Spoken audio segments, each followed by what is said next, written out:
Dr. Eric Kelly III and a host of phenomenal speakers from all around the globe for this 7-day virtual event that you don't want to miss. The mission of the Black Business Expo is to raise scholarship money from kids all the way from high school, all the way from college. The Black Business Olympics is one of the largest Black business showcases in the world. It is an opportunity for businesses and companies to showcase their businesses globally. We are going to be giving away laptops up to $5,000 away to students. Again, I'm Olivia Appleberry, the founder of 2 Cents Finance and one of the speakers for the expo. I am so excited to see you there. For more info, go to www.blackbusinessexpousa.com or call 919-308-9090 and hope to see you there. I am Black Business. From the moment I wake until the time I sleep. Yes, I am Black Business. I am Black Business. Tell me, are you Black Business? I am Black Business. Do you support Black businesses? Listen, I support Black business because I am Black Business. Black Business Expo, one of the largest business showcases in the history of Black business in the world. The world! Sign up today at www.blackbusinessexpousa.com or call 919-308-9090. I am Black Business. I am Black Business. From the moment I wake until the time I sleep, I am Black Business. I am Black Business. Are you Black Business? I am Black Business. Do you support Black businesses? I support Black business because I am Black Business. Black Business Expo, one of the largest business showcases in the history of Black America in North Carolina. Black Business Expo, one of the largest business showcases in the history of Black business in the world.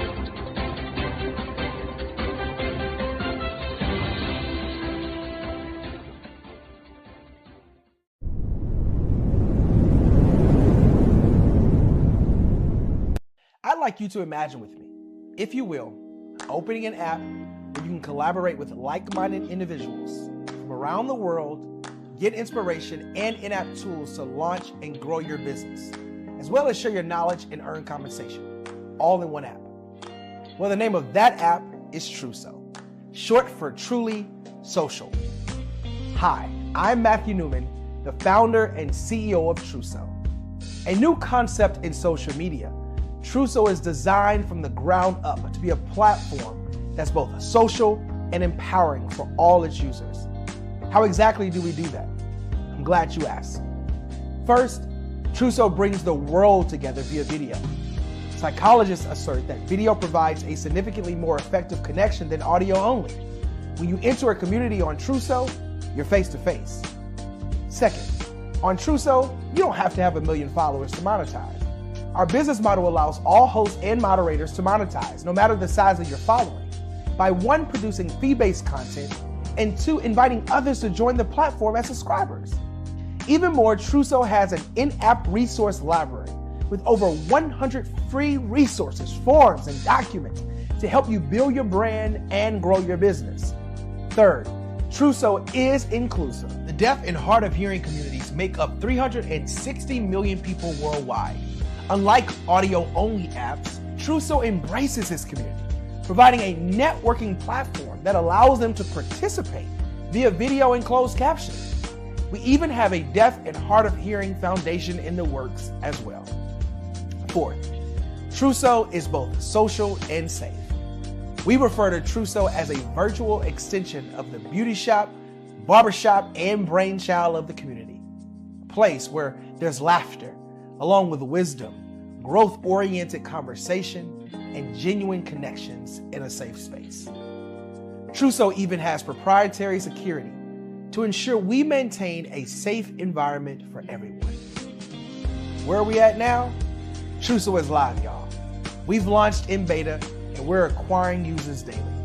We have an incredible development and marketing team, plus amazing celebrity influencers at the table, helping us spread the word around the globe, beginning within the African diaspora and beyond by creating a safe space for growth, connection, and collaboration. We're truly excited about Trousseau. We've created something special for which there is a global market. And we invite you to embark on this journey with us as a shareholder. The future for Trousseau is truly bright. Join us and let's go there together.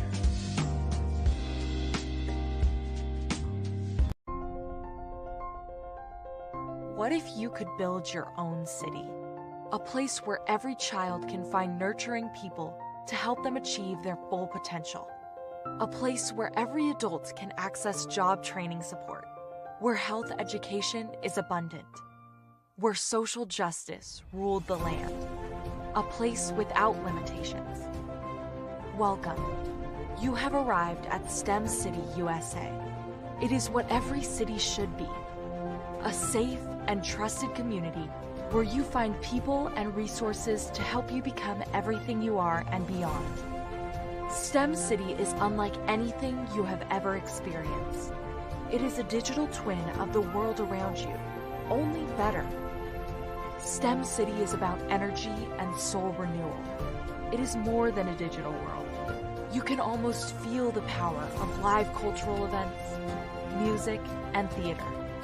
STEM City promises a better future for children with caring mentors and hands-on activities with dedicated tutors to support our youth. STEM City is your passport to a healthy lifestyle with weekly events addressing our community's many issues. STEM City is your financial well-being with helpful information on wealth management, career advancement, job training, and so much more. STEM City is the community you deserve. It is the city where your dreams can come true. STEM City USA, a place in the sky that is accessible to all who reach for the stars.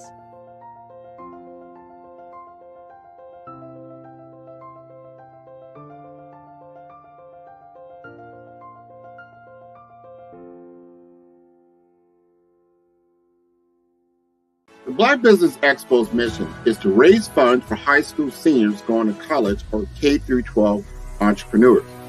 This expo is a fundraiser for students.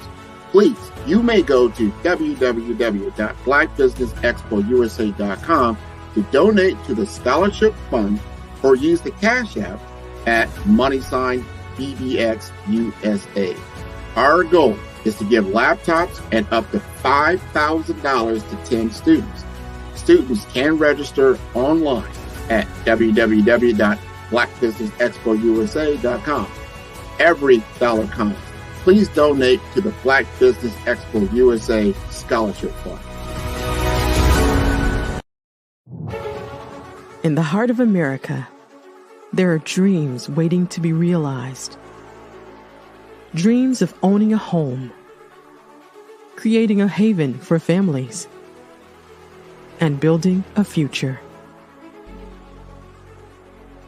Yet, there are 13 million mortgage-ready home buyers and nearly 20 million renter households who have the credit and income to qualify for a mortgage but remain left out of the home buying process. These potential home buyers are in urban and rural America, where dreams should flourish. The big banks, the giants of finance, have all exited the mortgage lending business, decreasing their lending footprints across America. They are no longer present and active in these communities. Instead of offering opportunities for home ownership, some of these banks have chosen a different path. They have decided to become mega landlords. They have chosen to invest billions of dollars in rental homes, leaving potential home buyers with fewer options and stuck in a cycle of renting without the chance to build equity and create a legacy for their families. Here is the shocking truth.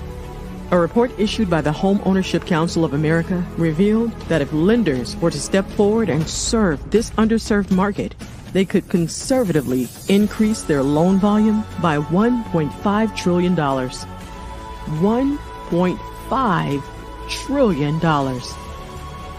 This is $1 trillion business opportunity, ripe for the taking.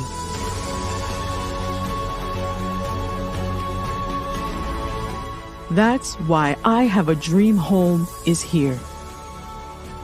We support the American dream of home ownership in urban and rural America. We believe in the power of social consciousness and the impact it can have on people's lives. Investing in urban and rural America is not just good business sense. It's a moral imperative. Our mission is clear.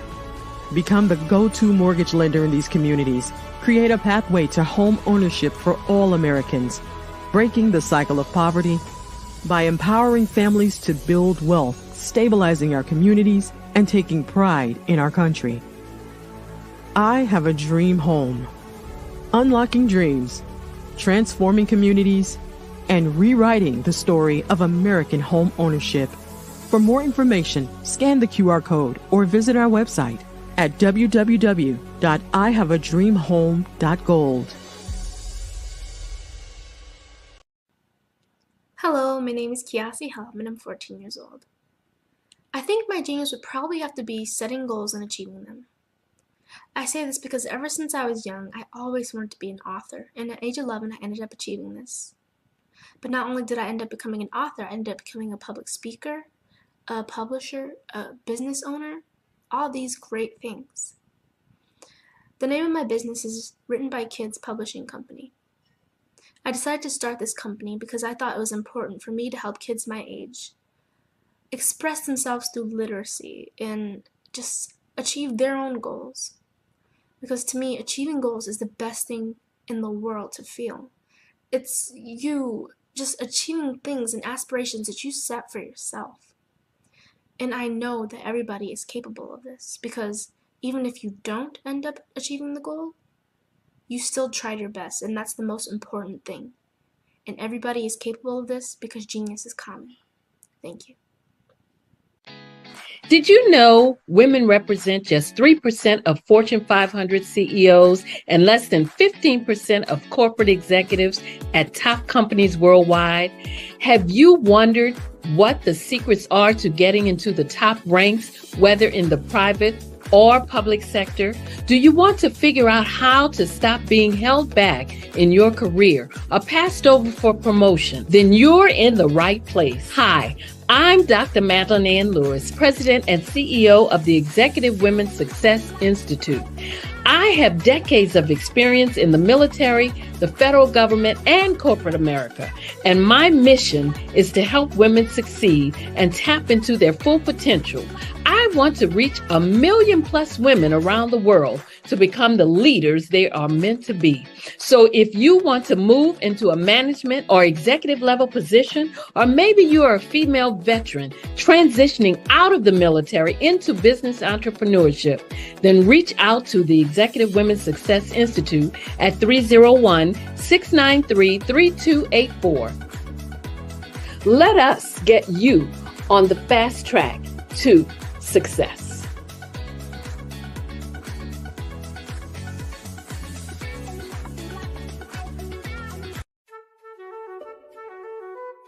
This is Dr. Arnold T. Petsworth. He's the owner of Petsworth Vet World, a veterinary clinic in Hopton, Connecticut. His patients include dog, cat, frog, fish, Goldie, dog, and this alpaca. Due to doctor-patient confidentiality, we can't tell you their names. Business at Vet World was steady, and then quarantine hit. Neighbors brought new four-legged friends into their homes. Bunnies. Bunnies everywhere. Dr. Petsworth welcomed these new patients with open arms. The only problem? There were more appointments than he could manage. That's when Dr. Petsworth turned to his American Express business card, which offers spending potential that's built for his changing business needs. He decided to hire a new assistant, Julio, and with spending power built for business purchases, he used his card to furnish a new exam room. Together, Dr. Petsworth, Julio, and American Express Business made sure all the pets of Humpton got the love and care they deserved. And everyone was happy. Get the card built for business by American Express.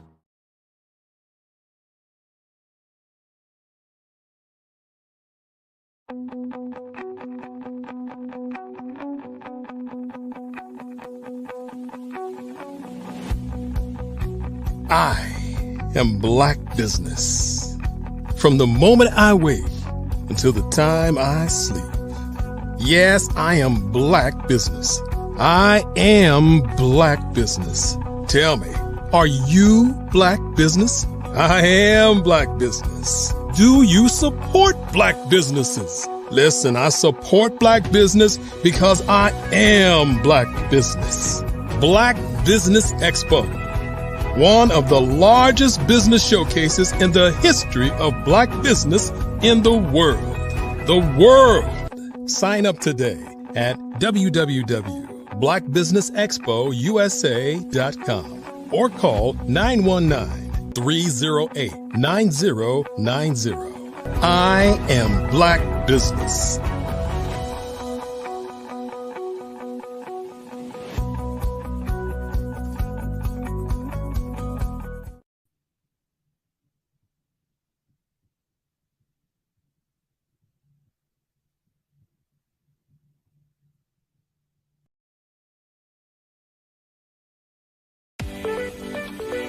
You are in the right place at the right time. The Black Business Network opens again for its Black Business Olympics, a 24/7 broadcast on business, strategies, global branding, social media marketing, finance, advertisement, and much, much more. Featuring the top, most powerful entrepreneurs and speakers and thought leaders from all around the world as they gather together for this phenomenal event. Join the Black Business Network streaming live into the metaverse, STEM City, USA, Black Multiverse, Pod TV, Roku, Hulu, iHeartRadio, Apple TV, YouTube, TikTok, Instagram, Google Podcasts, Facebook, LinkedIn, IBM TV, Spotify, and Twitch. Tune in today and be a part of this amazing movement. The Black Business Olympics welcomes you.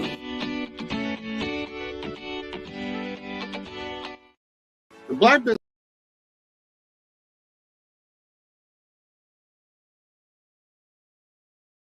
The Black Business Expo's mission is to raise funds for high school seniors going to college or K through 12 entrepreneurs. This expo is a fundraiser for students. Please, you may go to www.blackbusinessexpousa.com to donate to the scholarship fund or use the Cash App at $BBXUSA. Our goal is to give laptops and up to $5,000 to 10 students. Students can register online at www.blackbusinessexpousa.com. Every dollar counts. Please donate to the Black Business Expo USA Scholarship Fund.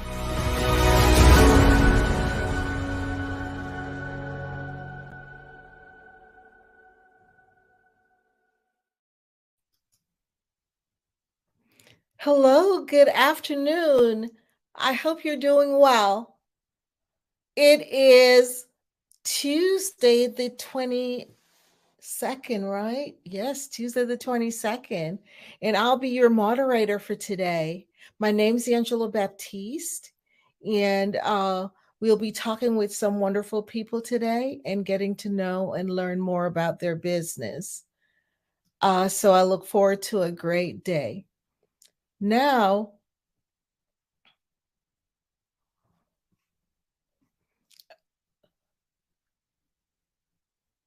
So, good afternoon again, business owners, entrepreneurs, thought leaders, and corporations. Welcome to the Black Business Network. My name is Angela Baptiste, and I'm your business moderator for this afternoon on the Black Business Network. The Black Business Network is a 24-hour business network showcasing Black businesses, business owners, entrepreneurs, and thought leaders.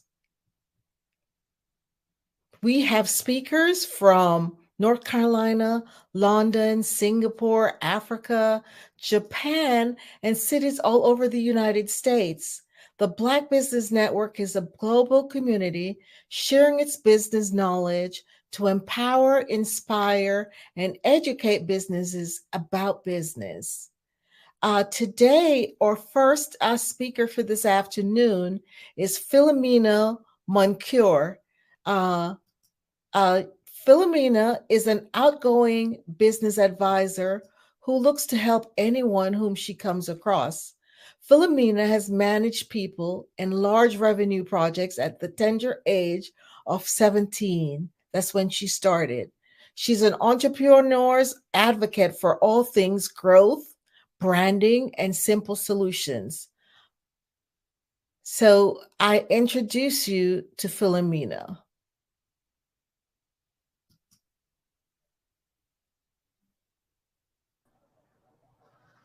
Hi, Angela.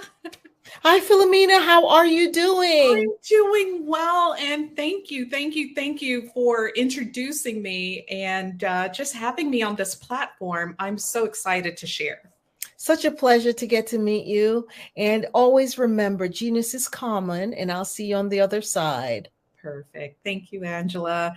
Hi, everyone. I'm Philomena Moncure, as Angela introduced me.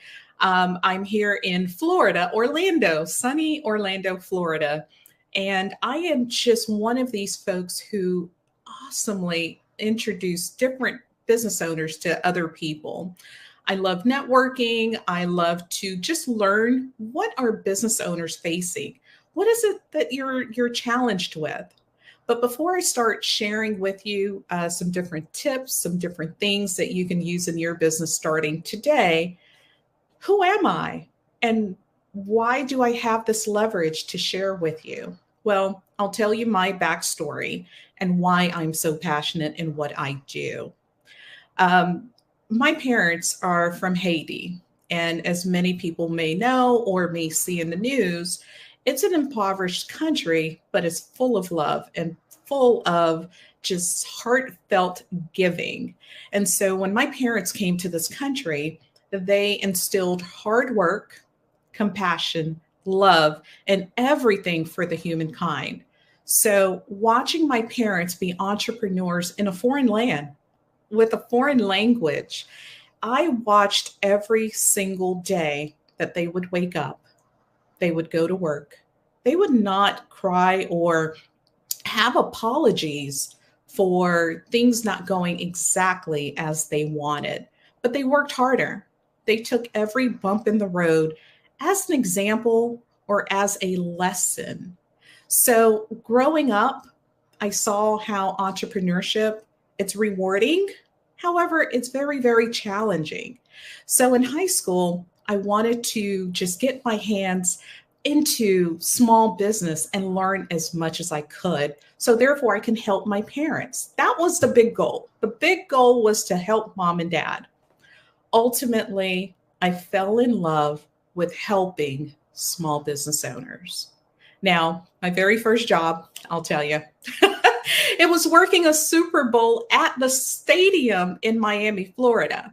Now, the one thing I learned is the value of a commodity, being able to give an item to someone and they would pay me in cash. And they would pay for that service, whether it was pizza or hot dogs or whatever it was.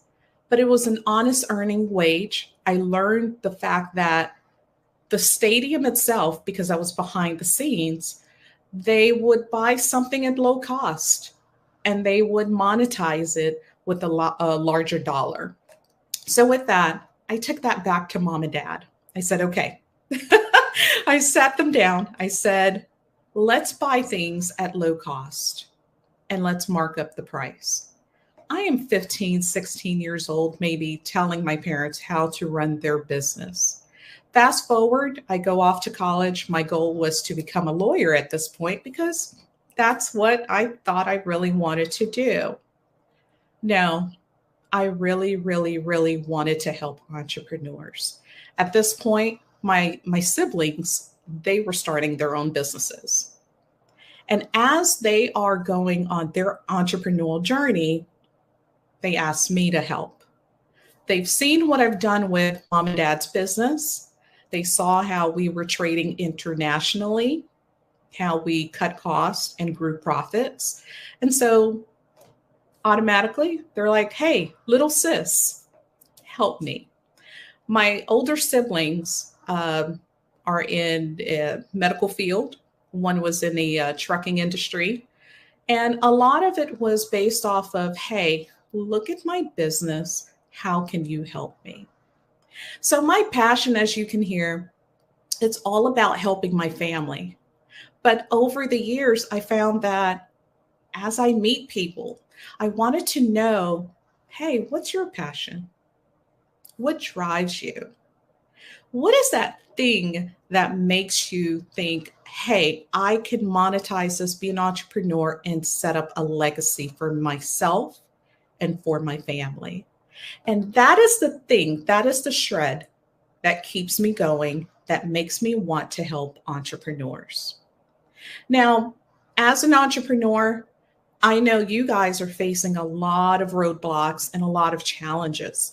A lot of times it's just knowing how to get started. Oftentimes it may be getting hold of vendors. A lot of times it's marketing. But all in all, as an entrepreneur, there are so many challenges that you're facing. Now, think of this question. How many times have you sat at your computer and you thought to yourself, is there a better way? Now, are you facing daily demands with running your business? Is there something that's always taking up a lot of your time? I want you to do this. Grab a piece of paper. I want you to write down 3 things that you do on a daily basis for your business. I'll give you some time to write those 3 things down. Now, I want you to add another 3 items, things that you know you cannot end the day without doing for your business. That makes a total of 6 items that you're doing for your business every single day. Now, are you wavering between a few different things that you're not putting on this list? Chances are you are. Chances are there's a few other things you would love to put on that list, but these are your top 6 things that you feel you have to do every single day.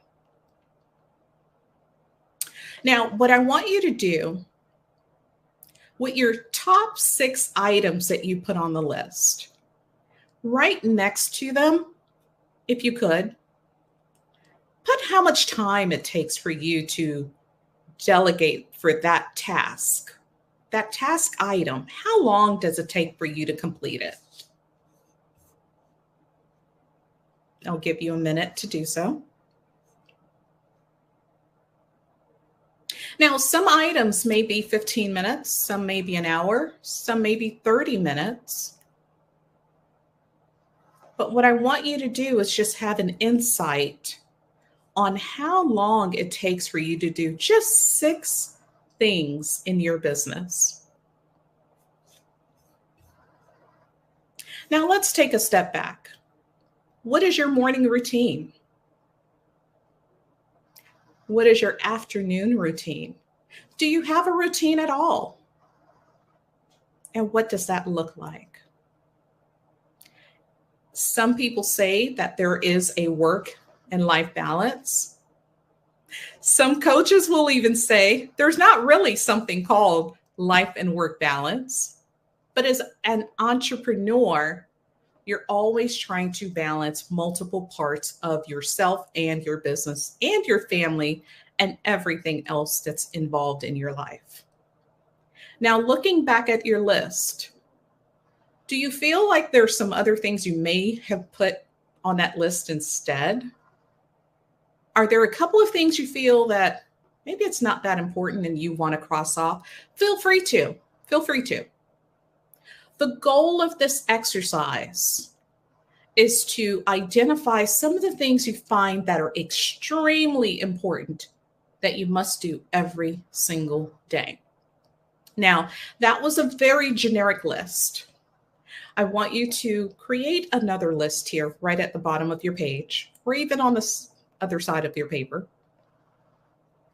How are you marketing your business? What are you doing day in and day out to market you and your business? What does that look like? I'll give you a moment just to work through that.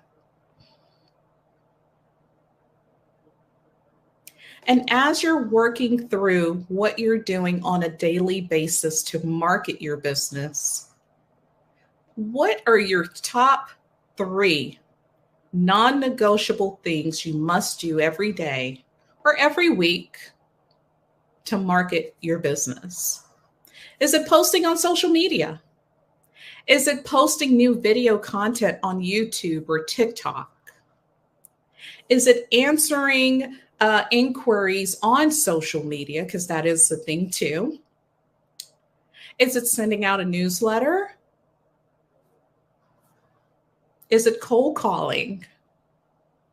What are those top 3 things you're doing currently that you feel are non-negotiable for you to market your business? Okay. Now I want you to take a moment and just write to the side of it, how long are each of those 3 tasks taking you? The reason I want for you guys to do this exercise with me, and perhaps if you want to watch this video again and go through the exercise, the reason being, there are some things we're doing because we're entrepreneurs and we want to do them. But are we using the most effective methods? Are we using the time allotted? Could you be spending your time doing something else that's beneficial? There's no right or wrong, but sometimes as entrepreneurs, we need to just think about, hey, maybe there's this one thing that could save me time, that could save me energy, that could maybe perhaps bring up my revenue. Because ultimately, that's what most entrepreneurs want, is a better revenue, more time with family, perhaps just streamlining things. And that's okay too. Now, I'm going to give you a couple of facts, and we're going to come back to your top 6 and your top 3. Did you know that 91% of small business owners are struggling with the economic impact in their current industry? 91%. 68% of business owners will pass on their higher costs to consumers by raising prices. There's nothing wrong with it.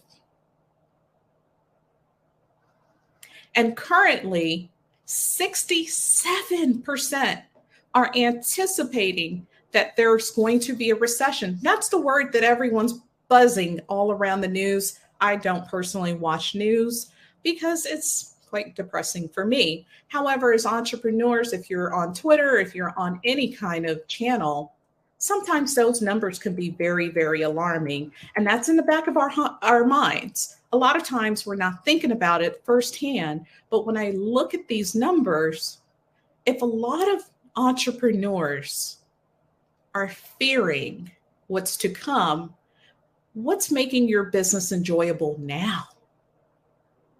How are you enjoying your business? What are you doing to make it different?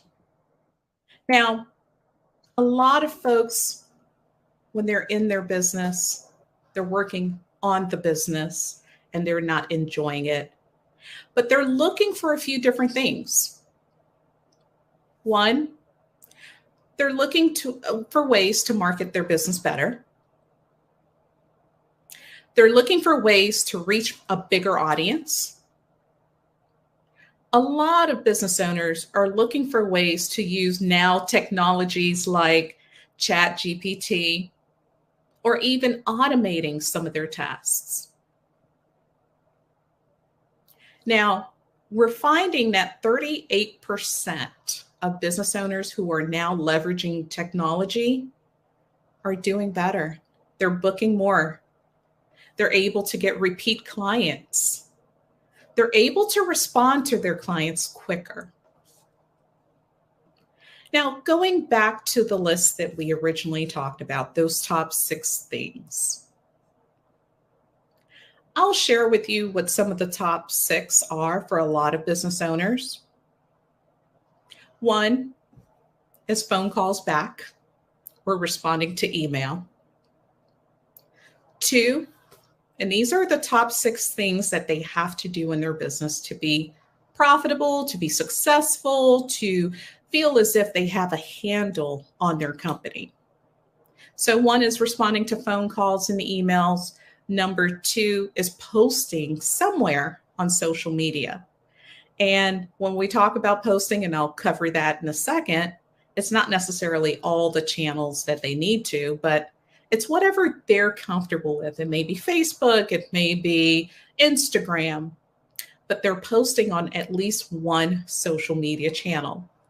And the third thing or task that a lot of business owners feel that they must do on a daily basis is actually do an outreach.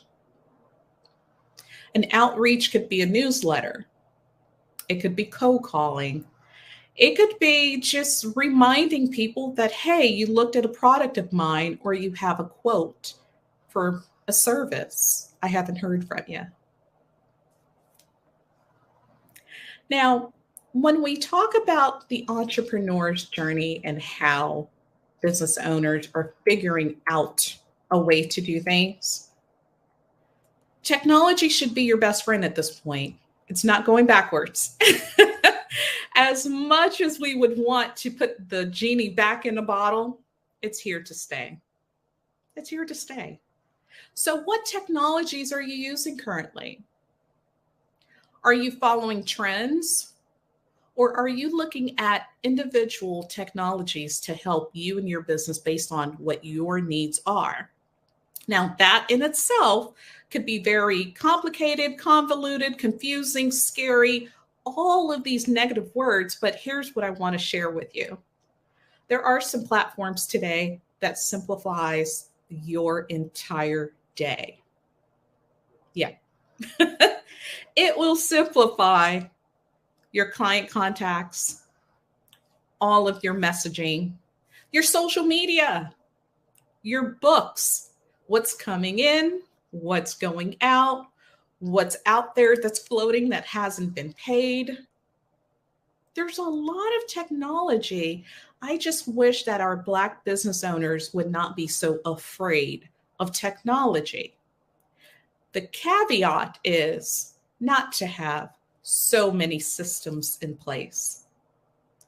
The old adage of having too much of one thing, too much technology can be a hindrance. But the right technology could be a blessing. Could be a very good blessing to you, your business, your growth, and your bottom line. Now, let's talk about social media for a second. Ooh, that's social media. Some people love it. Some people despise it. Some people, they figure, hey, it's here to stay. I might as well try it. But are we monetizing it? Are we utilizing all the tools that are in front of you? And for some, it's just a platform. It's just a place to post, but it doesn't generate revenue. Now, here's the thing I'll tell most Black business owners. Posting is great. Putting your information on social media is a start, but have your systems in place to where you're able to not just be a face on social media, but that you're a source of information for people to go back to. Give more than you're asking. That would be my number one tip. Give more information, give video, give content on things that people can do to resolve an issue that they may have within your line of business. For example, carpet cleaner. Carpet cleaner, he says, hey, give me a call. I'll clean all your rooms for $99. Great, no problem. But the carpet cleaner who tells me, hey, you can use 7-Up and baking soda. I'm just making this up. This may be entirely wrong. But for the cleaning spot, here's what you can do. Now, because I'm a consumer who looks at this carpet cleaner as not someone who's trying to sell me all the time, but who is giving me valuable information, I am now looking at this business as a trusted advocate, a trusted company that I should do business with in the future. Now, I can also take that content as a consumer and I can share it.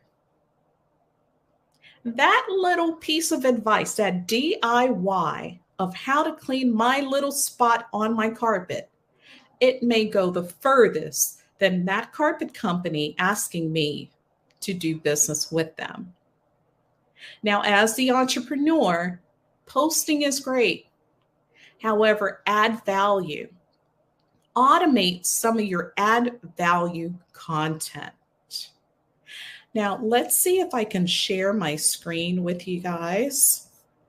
And hopefully I can give you a few more nuggets that could be very, very beneficial.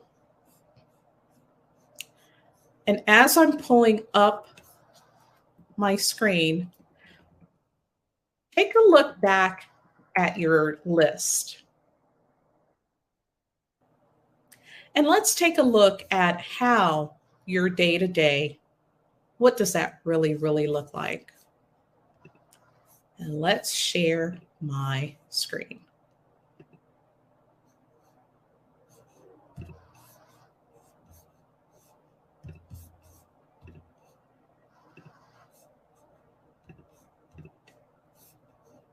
Perfect. I would love when we rewatch this to be able to see how you guys are sharing the top 6 things that you're doing in your business day to day. I would love to know more about that. All right. It may not let me share, and that's okay. So I will read to you just a couple of things. So as business owners are overwhelmed, the number one thing is knowing their top 6 things that are in their way. Now, a few more things that new startups, I'm going to talk to new startups here. Getting discovered online, managing their staff, customer communication, and jobs. Now, for new startups, being found online is very important. Think of looking at an aggregator. An aggregator can be something similar to Thrive or Yext. These are where you put your name, your phone number, your web address, and it pushes it out to the entire web for you. So those are things for the small business owner, the startup who wants to get their name out. Another platform I want you guys to consider is looking at how you can manage everything in one platform, which is Thrive. Thry, V as in Victor. And if you want to know more, you can definitely visit me at callphilomena.com, and where I show you a bit more about your reputation online, posting into different medias like your Facebook, your Twitter, Instagram, LinkedIn, all in one platform, guys. So it's not as if you're going to Facebook individually, Twitter individually, but you're posting one piece of content and it's going out to the web. The other things you're considering is, how are people able to book with you or purchase from you? Are you making that simple? And if you're not, then that's also taken up more time in your day. Are you looking at your calendar? Are you integrating your calendar with your website? So maybe someone has a question. They may have a simple question that differentiates with them pulling out their credit card to do business with you, or them just walking away and saying, not now. Putting a calendar on your website for maybe a 5 or 15-minute phone call makes a huge difference. Another thing I want you to consider is your call to action. Making sure that your website now feeds into your tool. What does that system look like? Are you making it easy for me to do business with you? Now, let me take a step back again. Your top 6 things that's on your list, your day-to-day tasks that you must do in order for you to feel as if it was a productive day. Are all of those 6 things intertwined into one system? Are they spread out? Are they sporadic? Are they built into your website? Is it all around marketing? What does that look like? And how does it make you guys feel that, hey, I can't do this every day. I need to manage better. That is that breaking point for entrepreneurs. Here are 3 things I want you to do. I want you to take a look at the list that you've written down. And if you haven't, that's okay. Take the time to do so. You owe yourself the exact moment of knowing, hey, can I do better? And can I make this a better business? So here are 3 things I want you to do. Number 1 is take a look at your day. Take a look at your systems. How many systems are you paying for? How many things are you registered for? That's number 1. Number 2, I want you to look at how frequently you're utilizing some, not utilizing some. Maybe you haven't even logged into this one thing you're paying for. But take a look at the utilization. And then number 3, what value does that bring to my business? That's it. That's it. A lot of times as entrepreneurs, we're finding that we're signing up for things.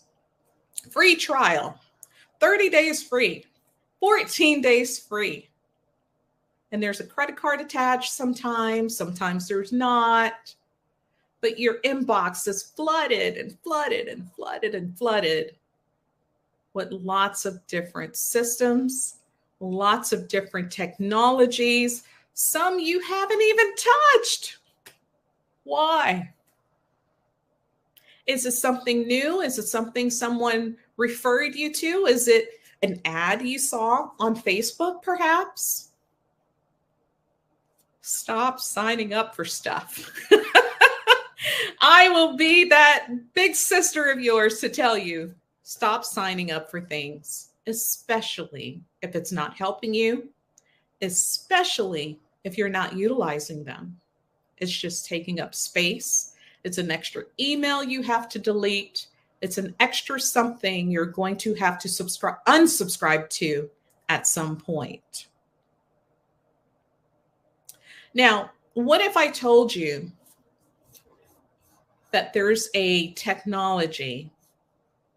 There's a few, quite frankly, there's a few technologies that will help you with your online listings, your website, your social media, your invoicing, your appointments, your communication with your clients, your document storage, your responses, getting reviews on Google, getting reviews on Facebook, marketing automation. Ooh, big fancy word. What if I told you there's systems that can do all of that in one dashboard without you having to clutter your emails, sign up for this for 30 days? What if you were able to manage the help that you have in your business? Maybe it's a VA, maybe it's your staff. You're able to delegate different tasks to different people. How much time would that save you? Better yet, how much money would that save you? Here's another question. How much money would it make you? So remember some of the top things as an entrepreneur. It's saving us time, saving us money, and making us money. To me, those are some of the top 3 things for entrepreneurs that they're always talking about when it comes to marketing or even software or systems. It's who can save me time, save me money, and help me grow my business. Now, as you're looking around the internet and you're looking for systems, some of the things I want you to consider are going to be a few different things. Number 1, look to see how they integrate with other systems. Are they on the Google Play Store? Are they on the Apple Store? The reason I want you to consider that is because they go through rigorous testing for security. Apple does not want a software on their platform if it's not secure. Number 2, does it play well with social media, your Facebook, your Twitter, your Instagram? Google My Business. Does it play well with that? Thirdly, I want you to think about, how am I going to use this system? What are the top 6 things from my list that it's going to solve? Because again, I don't want you signing up, getting new systems, putting things into place if it's not going to solve anything. And lastly, see what it's going to replace in your day-to-day. Meaning, does it take it off your list? Does it take it off your desk? Does it make your life easier? Now, a lot of people will ask, Philomena, I don't know what to use. That's okay. There are tools out there who can help you, and I can certainly help you figure out what's best for you. What's best for one business is not necessarily the best tool for the next company. Every company is different. Every business owner is different. All of your goals are different. So look at what's going to be best for you. One of my favorites, I'm a little partial to it, it's Thrive. I love this software for what it can do, what it does for business owners, which is grow revenue and save time and save you money. I'm going to share just a few numbers with you that I think you'll appreciate. So with the Thrive software, in just 60 days, we were able to see a 25% increase of new clients. 25% more new clients. What business owner couldn't use that? In that same time frame, we saw 61% new clients, appointments booked. That means we were able to not just get their clicks from their website, their social media, but we're able to get 61% more booked appointments. And then in over a year, 86% more revenue through those same bookings. So it's not just that they booked an appointment, but there was also some nurturing that happened.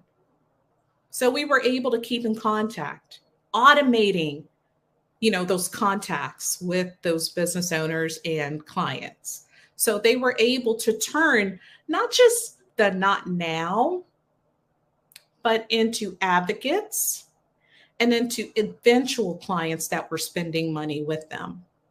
So just automating just a couple of tasks within the business, we're able to grow them by 80+%.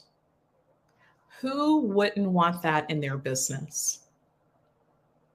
When it comes to your small business, I would challenge you to simplify your processes.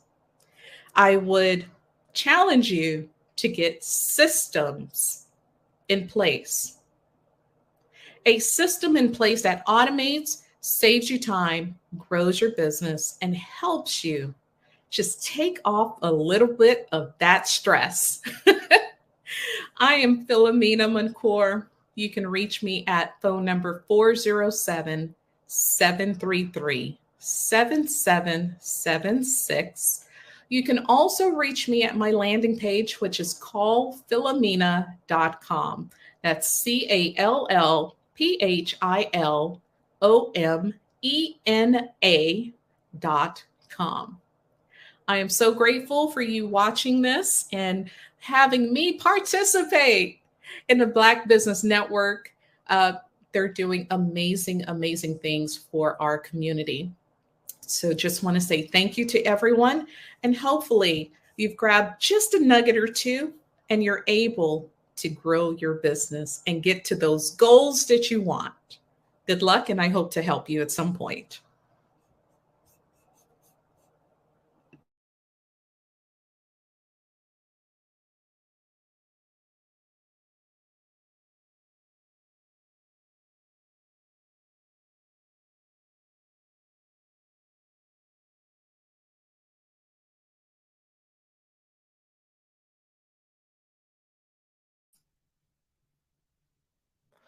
Thank you, Philomena, for giving us this wonderful tips. Mark for marketing our business as entrepreneurs. What a blessing that is, a great information that we could all use. So thank you so much.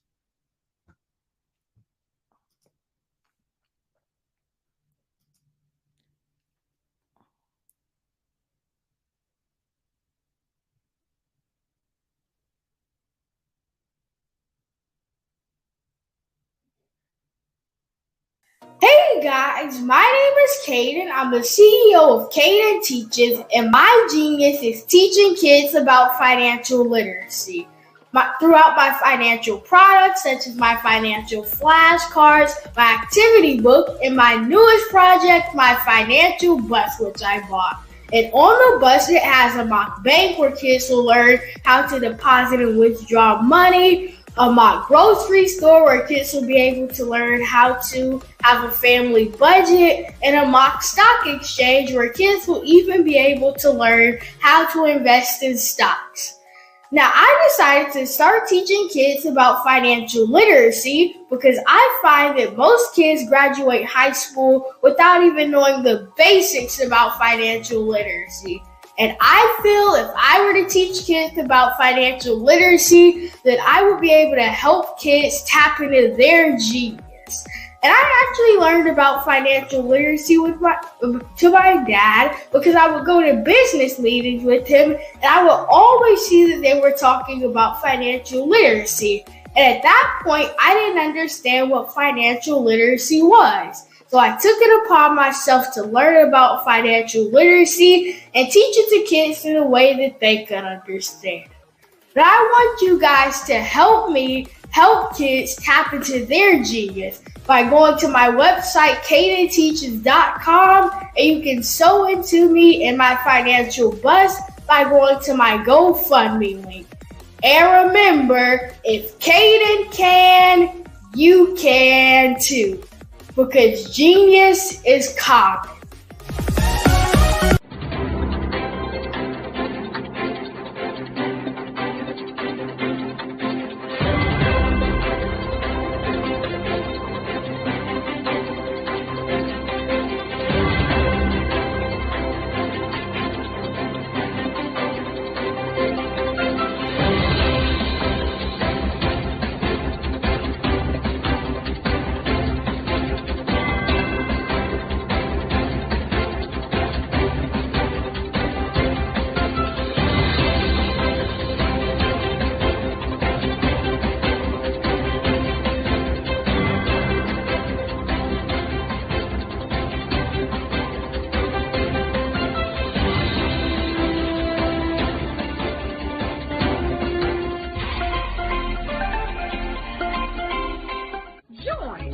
Dr. Eric Kelly III and a host of phenomenal speakers from all around the globe for this 7-day virtual event that you don't want to miss. The mission of the Black Business Expo is to raise scholarship money from kids all the way from high school, all the way from college. The Black Business Olympics is one of the largest Black business showcases in the world. It is an opportunity for businesses and companies to showcase their businesses globally. We are going to be giving away laptops up to $5,000 away to students. Again, I'm Olivia Appleberry, the founder of 2 Cents Finance and one of the speakers for the expo. I am so excited to see you there. For more info, go to www.blackbusinessexpousa.com or call 919-308-9090 and hope to see you there. I am Black Business. From the moment I wake until the time I sleep. Yes, I am Black Business. I am Black Business. Tell me, are you Black Business? I am Black Business. Do you support Black businesses? Listen, I support Black business because I am Black Business. Black Business Expo, one of the largest business showcases in the history of Black business in the world. The world! Sign up today at www.blackbusinessexpousa.com or call 919-308-9090. I am Black Business. I am Black Business.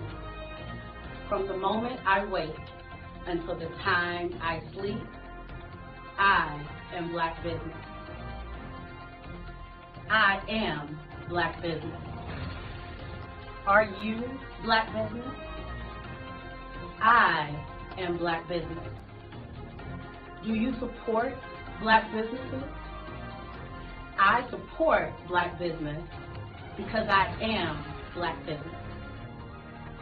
Black Business Expo, one of the largest business showcases in the history of Black America in North Carolina. Black Business Expo, one of the largest business showcases in the history of Black business in the world.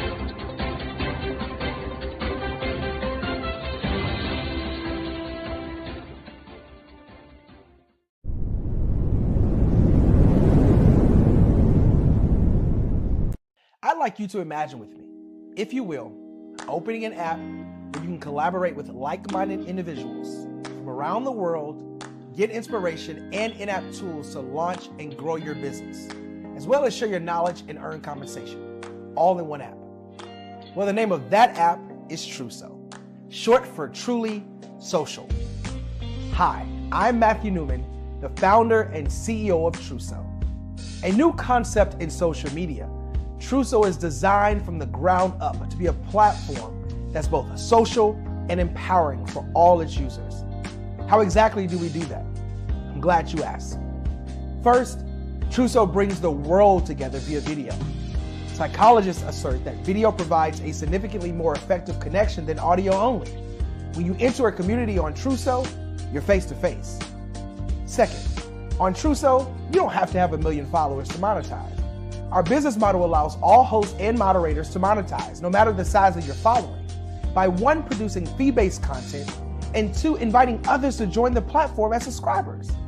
Even more, Truso has an in-app resource library with over 100 free resources, forms, and documents to help you build your brand and grow your business.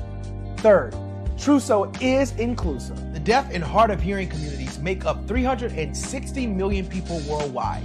Unlike audio-only apps, Truso embraces its community, providing a networking platform that allows them to participate via video and closed captioning. We even have a deaf and hard of hearing foundation in the works as well. Fourth, Truso is both social and safe. We refer to Truso as a virtual extension of the beauty shop, barbershop and brainchild of the community. A place where there's laughter, along with wisdom, growth-oriented conversation, and genuine connections in a safe space. Trousseau even has proprietary security to ensure we maintain a safe environment for everyone. Where are we at now? Trousseau is live, y'all. We've launched in beta and we're acquiring users daily. We have an incredible development and marketing team, plus amazing celebrity influencers at the table, helping us spread the word around the globe, beginning within the African diaspora and beyond by creating a safe space for growth, connection, and collaboration. We're truly excited about Trousseau. We've created something special for which there is a global market. And we invite you to embark on this journey with us as a shareholder. The future for Trousseau is truly bright. Join us and let's go there together.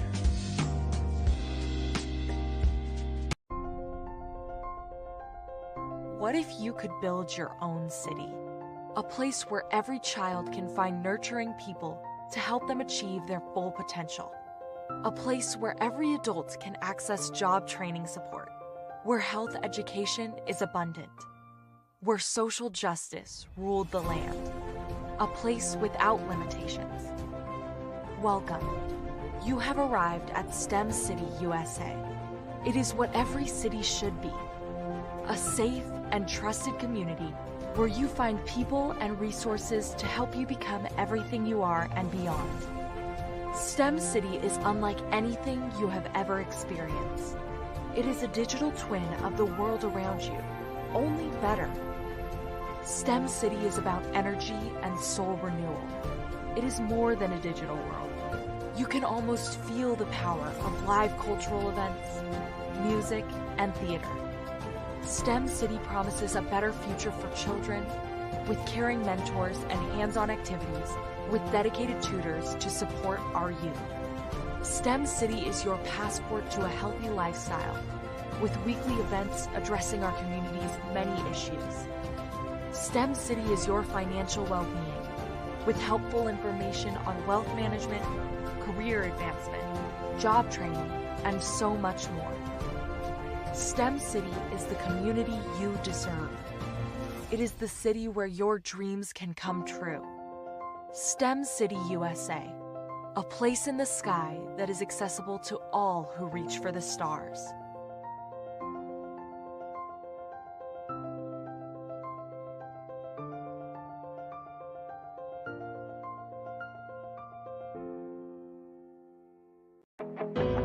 I am Black Business. From the moment I wake until the time I sleep, I am Black Business. I am Black Business. Are you Black Business? I am Black Business. Do you support Black businesses? I support Black business because I am Black Business. Black Business Expo, one of the largest business showcases in the history of Black business in the world. Sign up today at www.blackbusinessexpousa.com or call 919-308-9090. I am Black Business.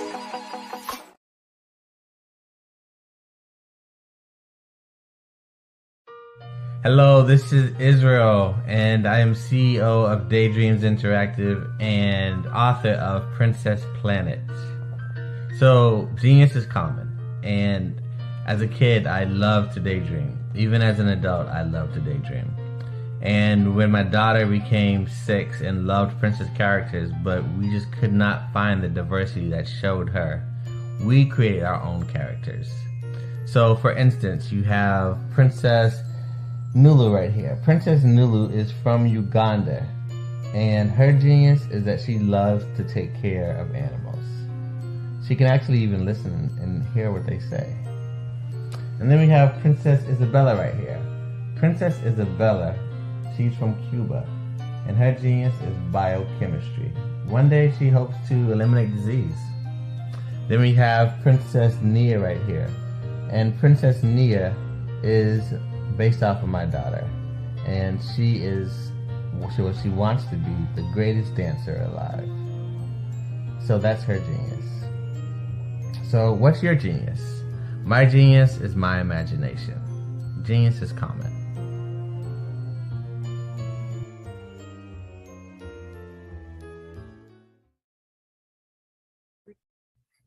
Hey, Ivanka Farabi here. I'm the founder and executive director of Beyond the Shackles. We're a nonprofit that instills hope in the incarcerated, disenfranchised, and their families.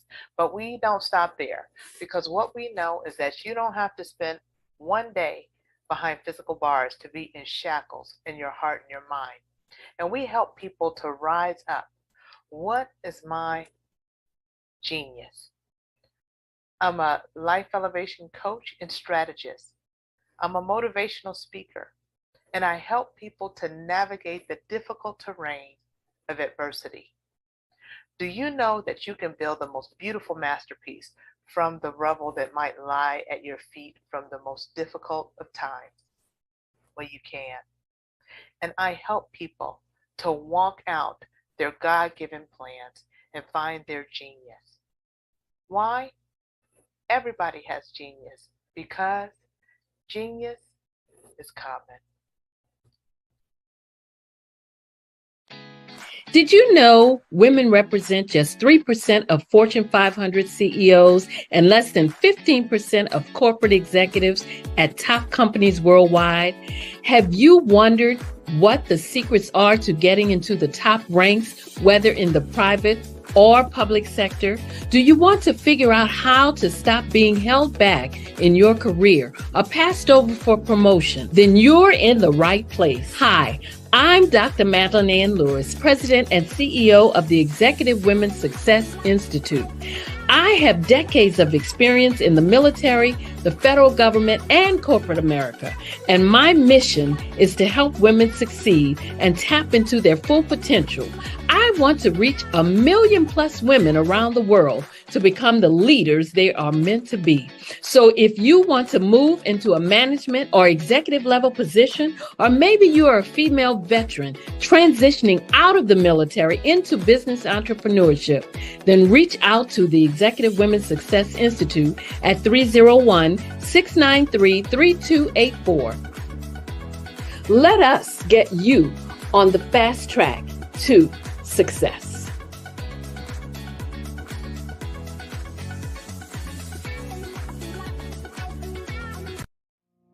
Did you know that approximately 333.34 million businesses exist today, according to a report from 2021? And you may be one of those businesses, or maybe you're not in the business market yet, but you're aspiring to be a business owner. Well, guess what? You're in the right place at the right time. Because let's face it, everything is about timing and opportunity. Hi, my name is Dr. Lotus Richey, and I'm the CEO and founder of the Lotus Richey Coaching and Consulting LLC, along with the Lotus Richey Ignite Show. 15 minutes of success with Dr. Lotus Richey, as well as books to boom your business and bring who you are. And today, I want to bring this amazing message to you about the Black Business Network and the Black Business Olympics. See, the Black Business Network and the Black Business Olympics is designed to help people just like you, that's right, that look like me, to take their business to the next level. Not just in your front yard or your backyard, but globally. The Black Business Network and Black Business Olympics is designed not to just help you survive, but to help you thrive. So join us today as we come together with businesses all around the world to support our students, our children, our young teens, our young entrepreneurs. What we do is we come together to help raise funds for students who are aspiring to be business entrepreneurs, who are aspiring and who are thriving in college. We endow them with a wonderful opportunity to gain scholarship of either a laptop or several thousands of dollars. And we invite you to help be a contributor to this amazing opportunity. to help someone that looks just like you. So join us today at our website and let us connect with you and help you ignite and take flight in every area of your life on the Black Business Network and the Black Business Olympics. I'll see you on the other side.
Prepare for what's coming and dominate in economic winter. Stand strong and thrive by showcasing your great products and services globally through the Black Business Network and Black Business Olympics. The Black Business Network has showcased over 2,000 companies with over $7 billion in sales each year. Over 10 million attendees have viewed the rebroadcast each month. Through the Black Business Olympics, unique styles of business training and mentoring are turning students into business owners and entrepreneurial warriors who will dominate in any economy. Gain the ultimate advantage of the Black Business Olympics, 7 days of unbelievable topics and speakers speaking around the globe. Donate your time and experience to provide expertise and scholarships to students worldwide and change the world. Now, more than ever, new insights, tools, strategies, and capabilities are needed. This is your chance for a major presentation to the world. Fill out the form and join the more than 2,000 speakers who have presented to over 200 countries. Join the Black Business Network streaming live into the metaverse, STEM City, Black Multiverse Enterprises, Hulu, Amazon, YouTube, iHeartRadio, Apple, Facebook, LinkedIn, Pod TV, IBM TV, Spotify, and Google Podcasts. Sign up today. Spaces are limited, and we will see you there.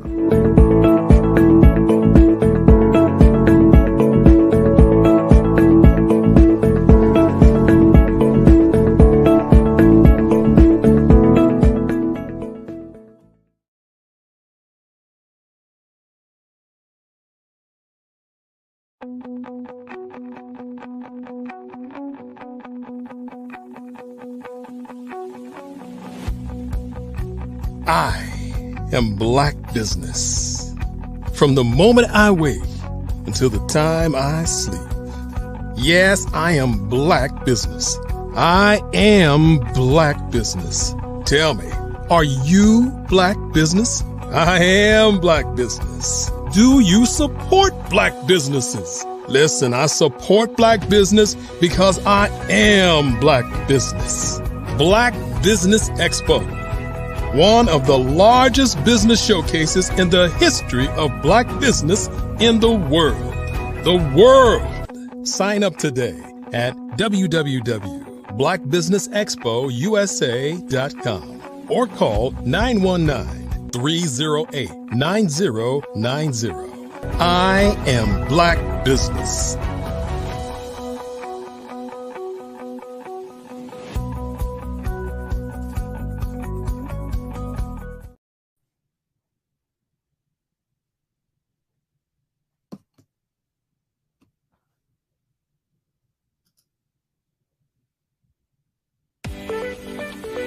You are in the right place at the right time. The Black Business Network opens again for its Black Business Olympics, a 24/7 broadcast on business, strategies, global branding, social media marketing, finance, advertisement, and much, much more. Featuring the top, most powerful entrepreneurs and speakers and thought leaders from all around the world as they gather together for this phenomenal event. Join the Black Business Network streaming live into the metaverse, STEM City USA, Black Multiverse, Pod TV, Roku, Hulu, iHeartRadio, Apple TV, YouTube, TikTok, Instagram, Google Podcasts, Facebook, LinkedIn, IBM TV, Spotify, and Twitch. Tune in today and be a part of this amazing movement. The Black Business Olympics welcomes you.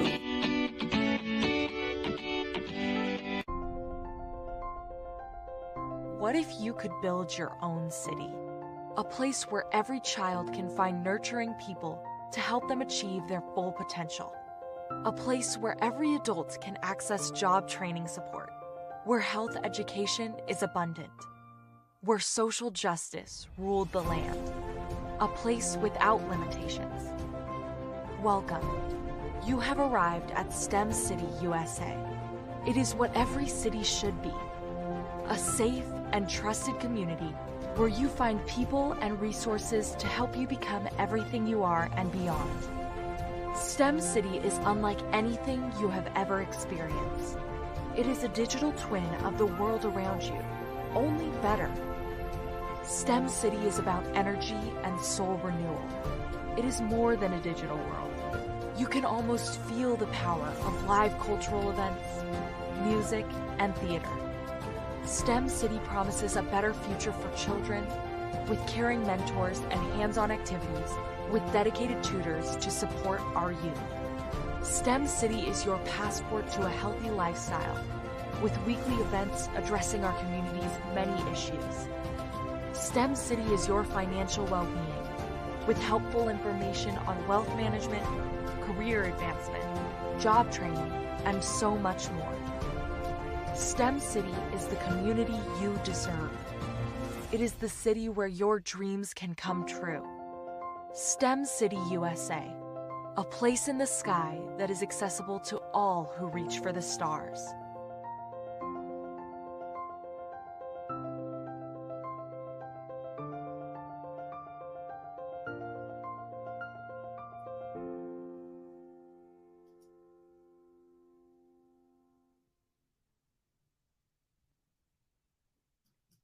Good afternoon, business owners, entrepreneurs, thought leaders, and corporations.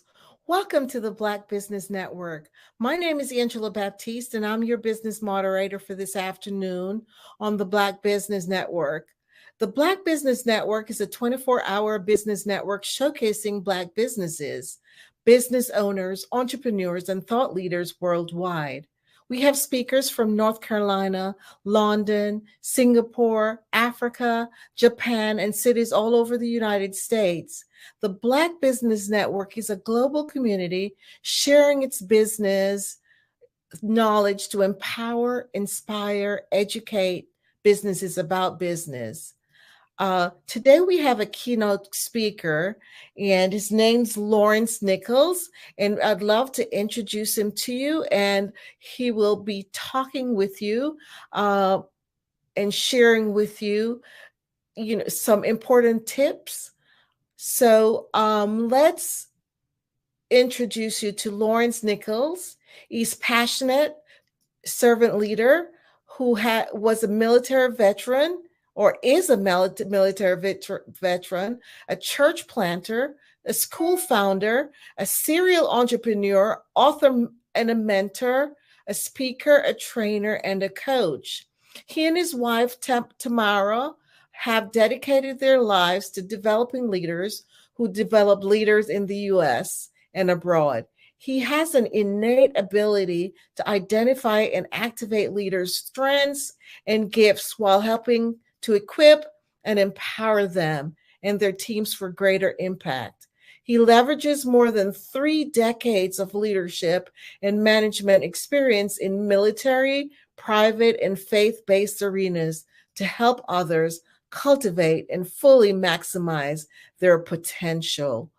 I introduce to you Lawrence Nichols. Hi, Lawrence. How are you? Hi, Angela. How are you today? I am doing well. Such a pleasure to get to meet and talk with you. The same here. Awesome. So I have a few questions that I wanted to ask you, but before I do that, go ahead and share with the audience, some tidbits about yourself and what it is that you do. Thank you, Angela. And again, thanks for that introduction. The best way to describe what I do is, have you ever found yourself trying to get your team to do something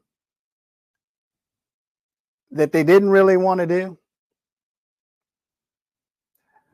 Well, that's what I do. I help leaders and teams do the work that you find it's a lot of times difficult to get them to do. I'm with LTN Enterprises and Leaders Who Win, and that's our goal, that's our passion, that's our desire.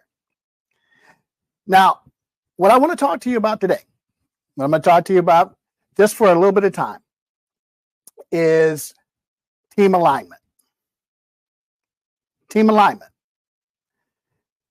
And I'm going to give you an acrostic.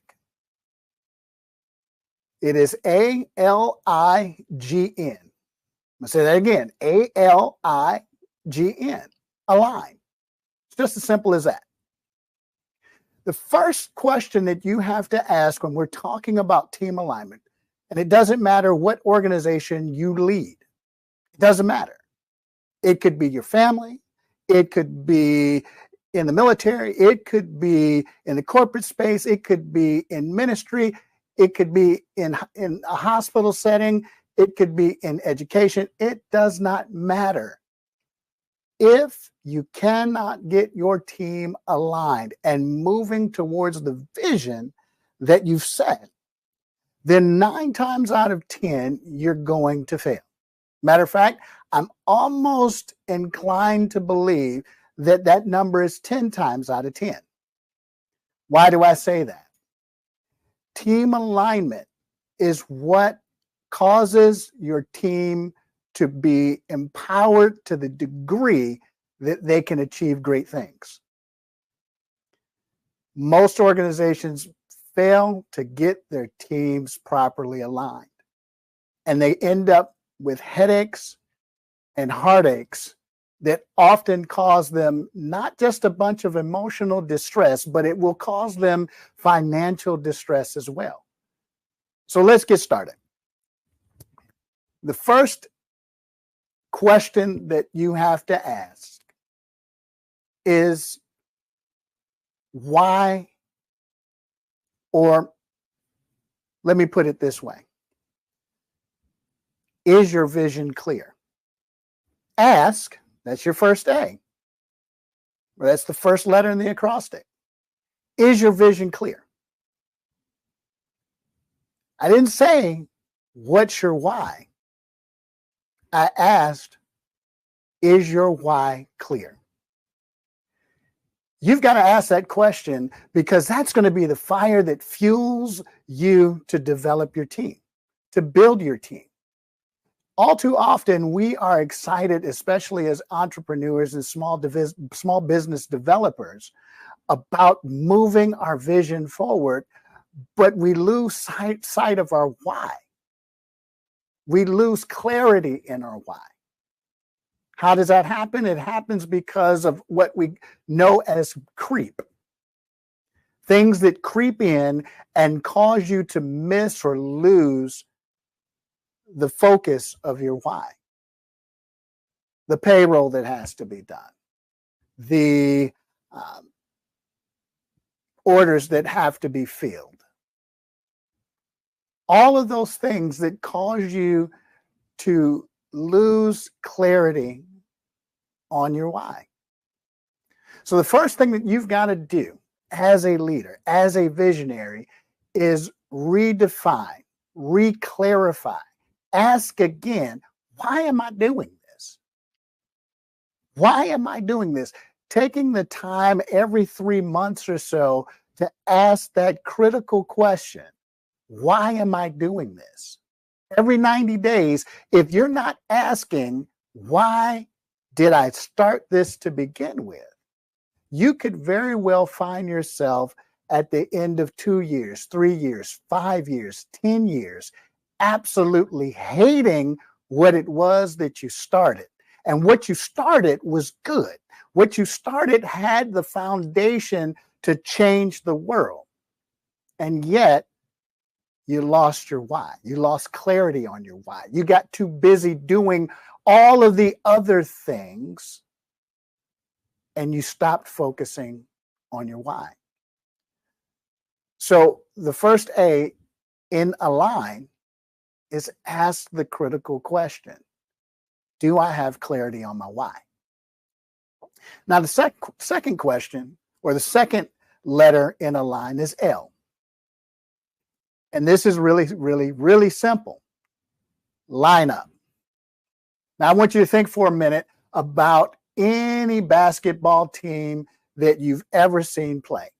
Maybe you're not a basketball player. Maybe you're a soccer player. Doesn't matter what the player or the game is, or the sport is. There's always a lineup. There's always a lineup. It's important that when you're building your team, you get the right lineup. NBA franchises spend a lot of time and energy and effort and resources getting the right starting five, because they understand that if they get the right starting five, it will be the catalyst that will move them towards a potential championship. You have to have the same mindset. You've got to have the same mindset that is so focused on in acquiring the right lineup. See, when we talk about lineup, it's more than just finding the next talented individual. It's about what does the chemistry look like. Part of getting your team alignment right after you've asked, is my vision clear? Then being able to place people in your vision to see it come to pass. Just like these NBA franchises bring on players, and again, they've got a vision for what that team looks like, for what their end goal is. And of course, the end goal is bringing a championship back to their city's place of residence. They want to be able to do that. The questions now that they begin to ask are we looking for a franchise player? Or are we looking to build the team based on the elements that each person brings to the team? Which brings me to my next letter, and that's I. And that I is not about you, okay? I'm not saying the I is about you, but I am saying it is about the individual's gifts, talents, abilities. In other words, what's their superpower? What is their superpower that they bring to bringing the vision to bear? See, a lot of times we conduct strength assessments and behavioral assessments and all of the different assessments that we conduct so that we can find the right fit. But you've got to be able to bring all of those talents into alignment.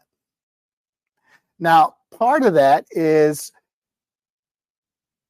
when we're creating the culture that we desire to see, no one's individual talent, gift, ability should stand alone in as much as it works together.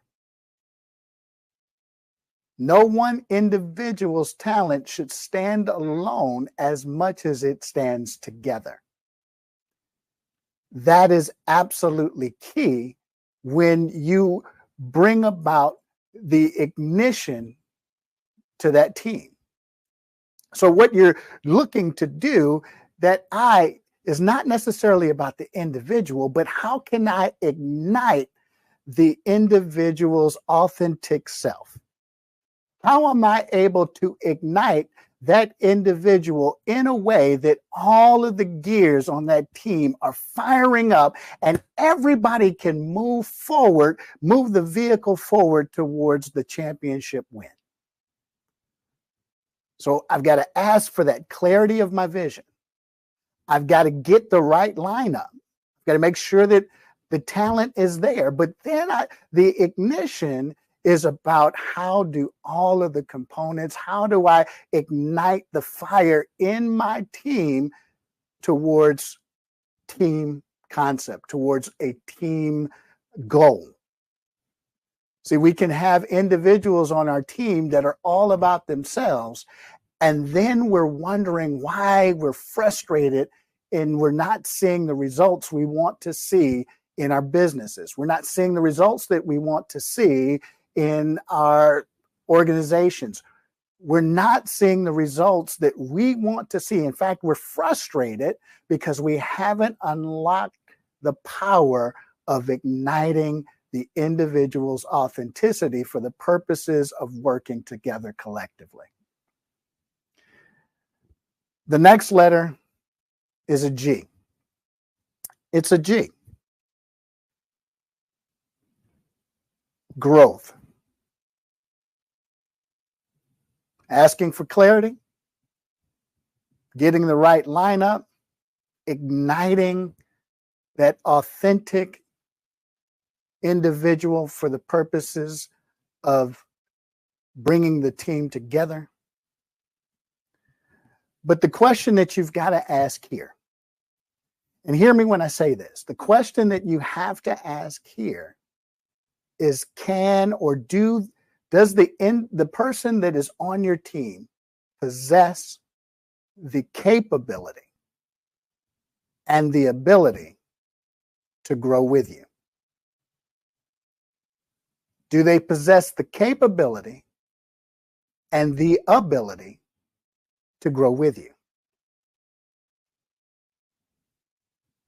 That's a powerful question.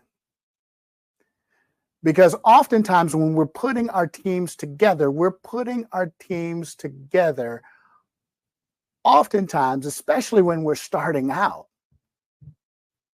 based on familiar relationships.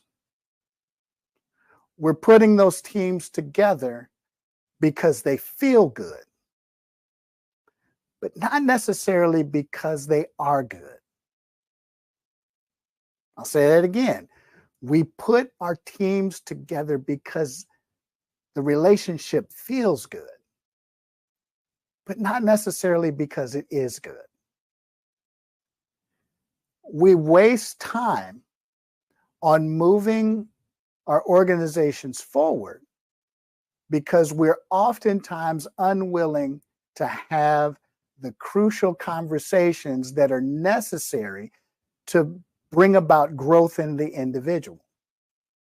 Now, I know you're saying, well, they're a family member. Yeah, well, family can be tough to work with. Do they possess the capability and ability to grow with you? Well, we're childhood friends. We go way back. Again, do they possess the capability and the ability to grow with you? It's not personal. If you have a vision to change the world, if your vision is designed to impact globally, then sometimes you have to have that crucial conversation. Now, the people that are supposed to be on the team, they will possess the capability and the ability to grow with you. They're going to be vested in growing themselves, in developing their capability, developing their skills, developing the things that will take them higher, that will elevate their game. And ultimately, because they are elevating their game, they're elevating the game across the board for everyone. Unfortunately, some people that are a part of your team, they've hit their ceiling. They've hit their ceiling. They can go no further.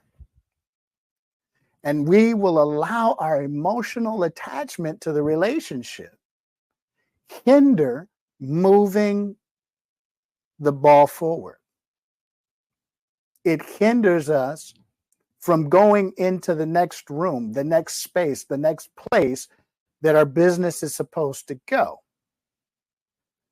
Those in business have heard the story of the McDonald brothers and their limited vision, their unwillingness to move beyond the comfort zone of what they knew caused them to miss a global opportunity.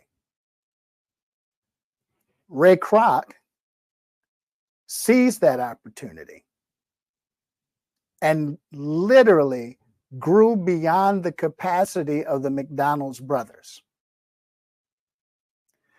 If you're looking to take your organization from just helping a few to helping the ones that you have been called and created to help, then you may have to ask the question, do the team members that I have on my team right now possess the capability and ability to grow with me?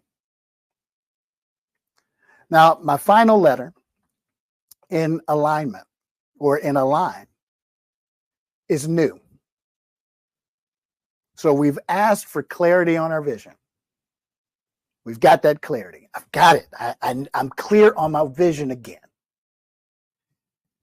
And I've built the dream team. I've got the lineup that I need.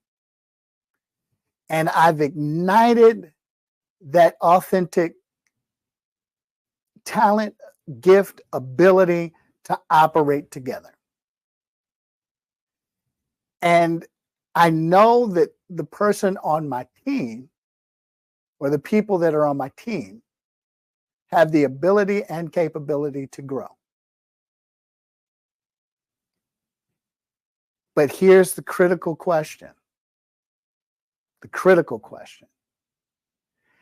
Am I willing to release them when it's time? Am I willing to release them when it's time? I've put all of this effort into growth and development in this individual. I've put all of this time in trying to get them on board. I've put all of this time. But the critical question is, am I willing to go in a new direction when it's time? Part of the roadblock to success in any organization is the fact that we like all of our toys in our sandbox at our zip code. We want all of our toys in our box in our zip code. In other words, we're not willing to share. We don't want to share. And so we will create narratives that induce limiters in our organization. We say that we're global, but we won't allow the person that should be released into that new territory, that new region, that new area of business to move and flourish into that area. Why? Because we may have become more reliant on them than we should have, when in fact we should have been reproducing them so that we gave them space to grow into their next, to grow into their new. We've got to be able to ask, what is next after we've developed or after we've assembled our team? Too often, and I've seen it more times than not, we put so much restriction on an individual that we frustrate their greatness. We frustrate their genius. In the Black Business Network, Dr. Kelly talks about and embraces and embodies the fact that genius is common. But you as a leader can frustrate genius if you give genius no place to go. When we as leaders don't give genius an opportunity to expand into something greater, we in fact create hostile environments. Because remember, understand this, your team will only remain as long as you can answer the question, what's in it for them? They may already be asking what's in it for me, and that's a completely different talk in terms of transforming the mindset from what's in it for me to what's in it for them. But you as the leader have to be able to answer that question. What's in it for them? And am I creating the next space for them to grow into, for them to further expand and to explore and to bloom into the fullness of what it is? Because if you connect those kinds of people on your team, there is absolutely nothing that your team cannot accomplish. So, again, am I asking myself, am I clear on my vision? Have I revisited my vision again and again and again to make sure that it's still saying the same thing? Am I lining my vision with the people that are going to help me carry it out? Am I igniting the gifts, talents, abilities of those that are along this journey to a win, that they would work together as a team. Do I have the growth mindset that I am investing in their growth and I'm also investing in my own personal growth? And finally, the end, am I considering what's next? What's in it for them? When we align our mindset, when we align our teams along these lines, what we're going to find each and every single time is that we create teams that are aligned to win.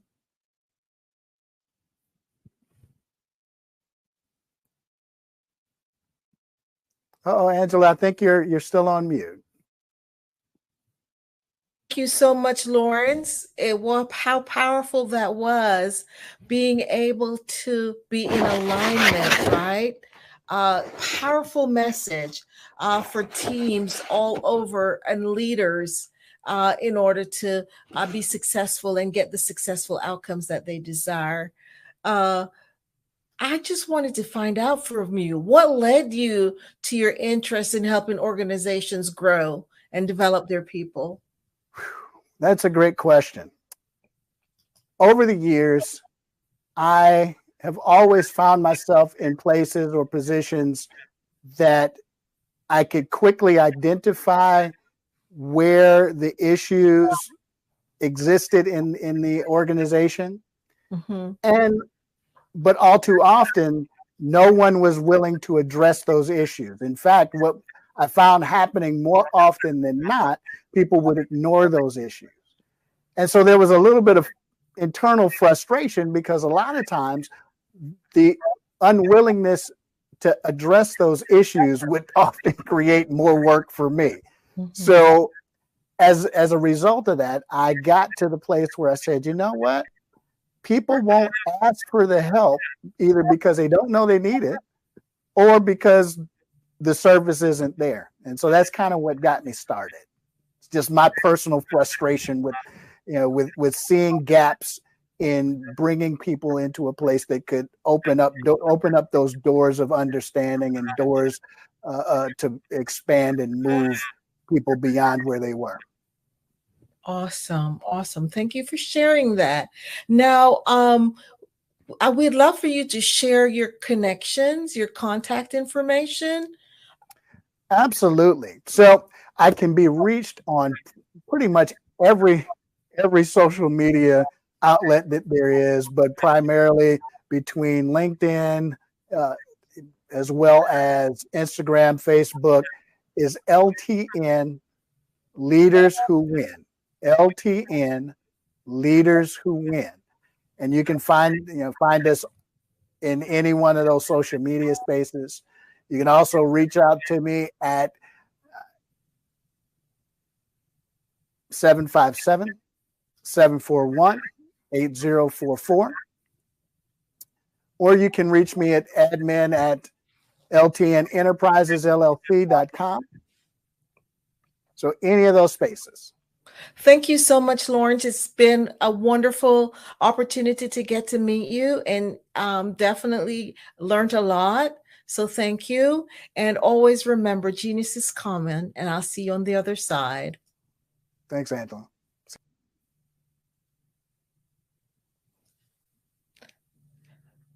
The Black Business Expo's mission is to raise funds for high school seniors going to college or K-12 entrepreneurs.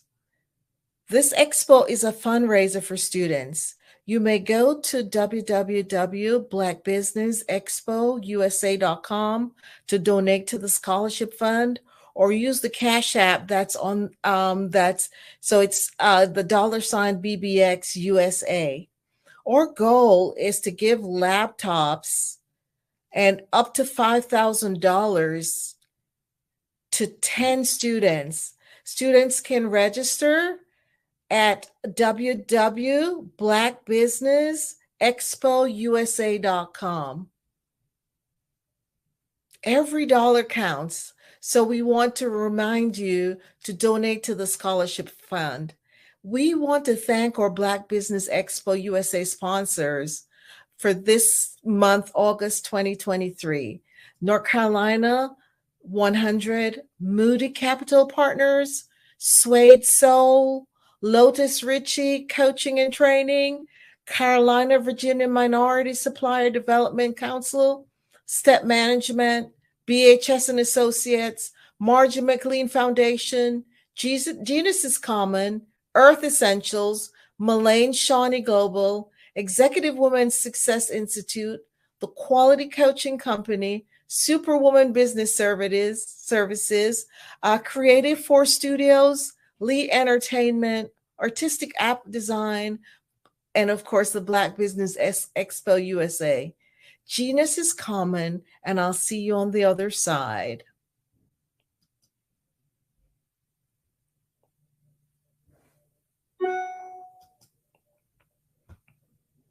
I'm Ramon Ray, founder of Smart Hustle Magazine and smallbiztechnology.com.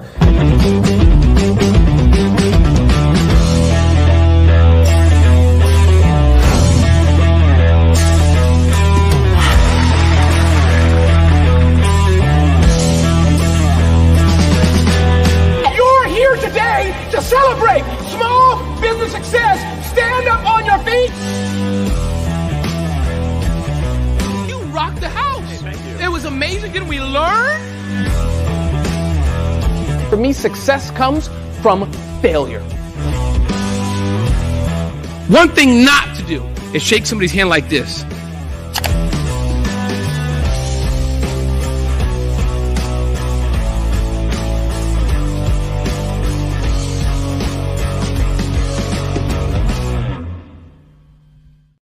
I'd like you to imagine with me, if you will, opening an app where you can collaborate with like-minded individuals from around the world, get inspiration and in-app tools to launch and grow your business, as well as share your knowledge and earn compensation, all in one app.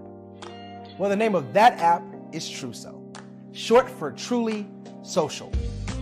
Hi, I'm Matthew Newman, the founder and CEO of Truso, a new concept in social media. Truso is designed from the ground up to be a platform that's both social and empowering for all its users. How exactly do we do that? I'm glad you asked.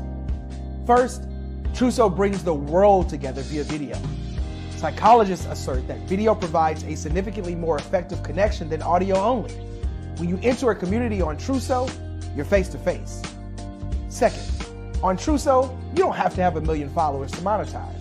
Our business model allows all hosts and moderators to monetize, no matter the size of your following, by 1, producing fee-based content, and 2, inviting others to join the platform as subscribers.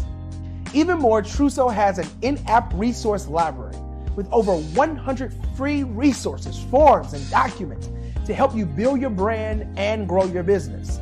Third, Truso is inclusive. The deaf and hard of hearing communities make up 360 million people worldwide.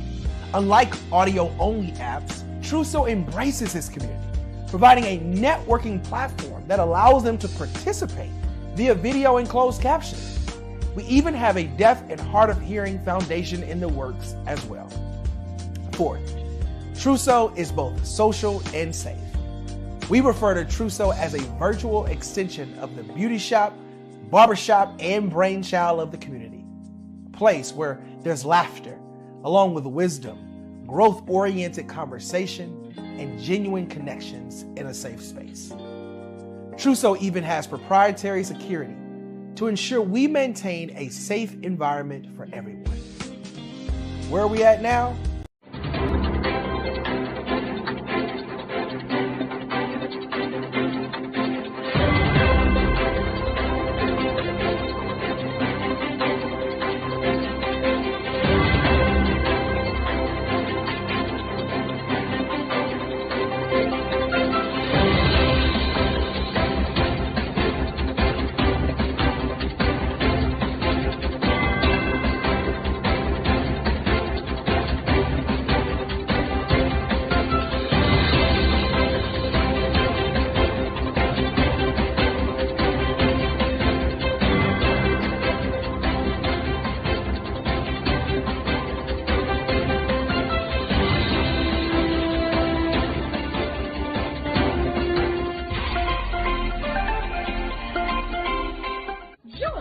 Dr. Eric Kelly III and a host of phenomenal speakers from all around the globe for this 7-day virtual event that you don't want to miss.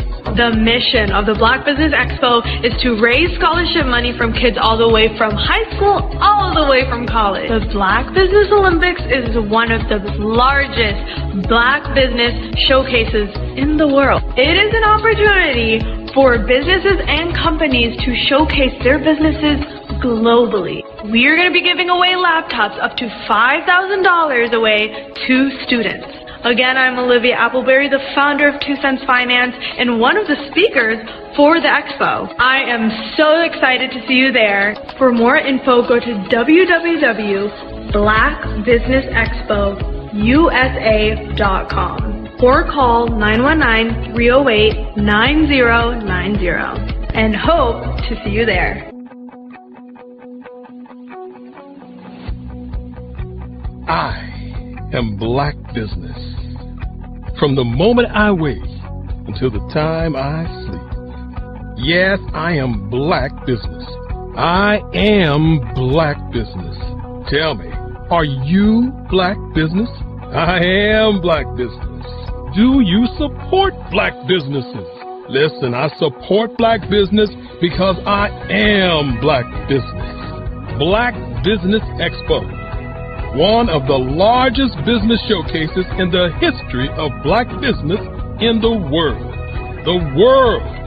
Sign up today at www.blackbusinessexpousa.com or call 919-308-9090. I am Black Business. I am Black Business. From the moment I wake until the time I sleep, I am Black Business. I am Black Business. Are you Black Business? I am Black Business. Do you support Black businesses? I support Black business because I am Black Business. Black Business Expo, one of the largest business showcases in the history of Black America in North Carolina. Black Business Expo, one of the largest business showcases in the history of Black business in the world.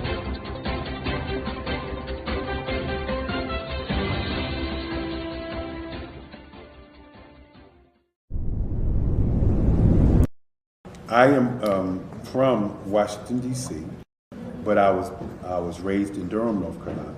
I came to Durham when I was about 5 or 6, and then I traveled back and forth to D.C. because it's where my people are from. One of the unique things about my family is my mother, she's also an artist. She does quilting, and she does a lot of artistic things, and then my son, he draws with both hands, his right hand and his left hand like I do. So that's kind of a family trait.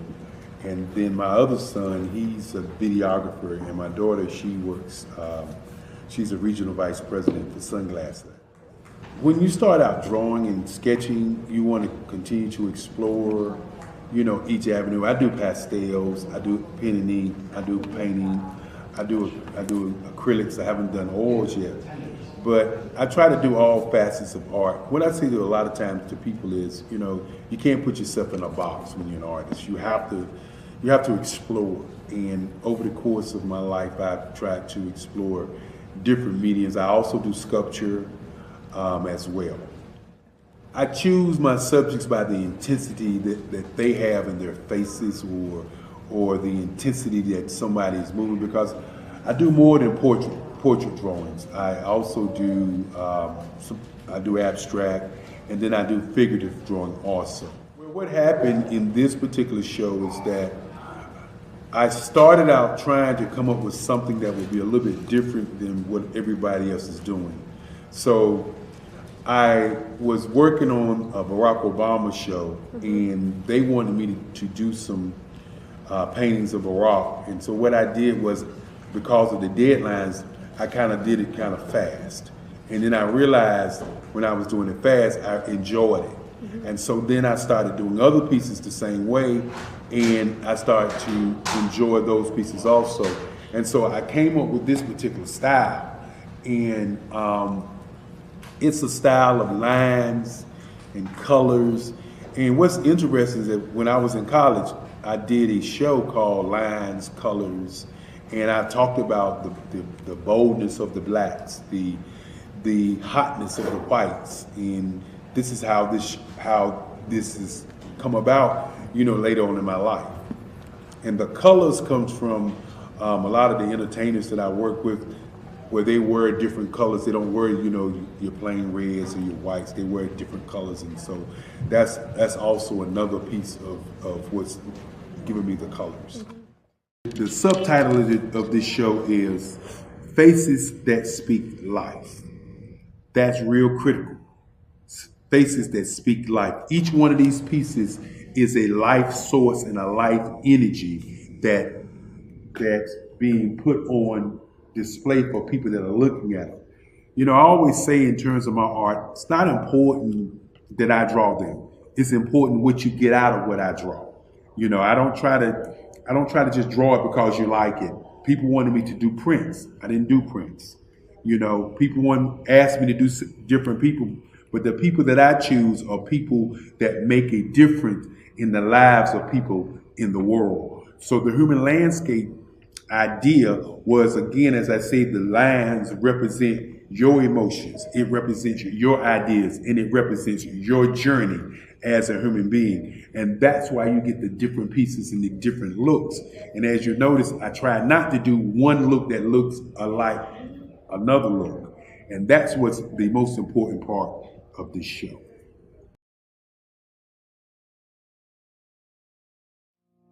Did you know that approximately 333.34 million businesses exist today, according to a report from 2021? And you may be one of those businesses, or maybe you're not in the business market yet, but you're aspiring to be a business owner. Well, guess what? You're in the right place at the right time. Because let's face it, everything is about timing and opportunity. Hi, my name is Dr. Lotus Richey, and I'm the CEO and founder of the Lotus Richey Coaching and Consulting LLC, along with the Lotus Richey Ignite Show.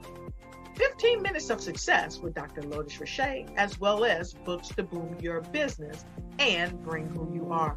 And today, I want to bring this amazing message to you about the Black Business Network and the Black Business Olympics.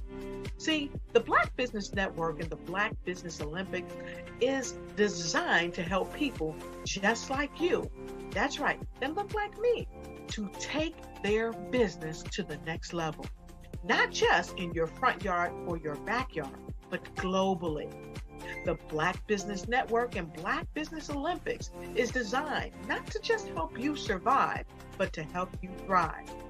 So join us today as we come together with businesses all around the world to support our students, our children, our young teens, our young entrepreneurs. What we do is we come together to help raise funds for students who are aspiring to be business entrepreneurs, who are aspiring and who are thriving in college. We endow them with a wonderful opportunity to gain scholarship of either a laptop or several thousands of dollars. And we invite you to help be a contributor to this amazing opportunity to help someone that looks just like you. So join us today at our website and let us connect with you and help you ignite and take flight in every area of your life on the Black Business Network and the Black Business Olympics. I'll see you on the other side.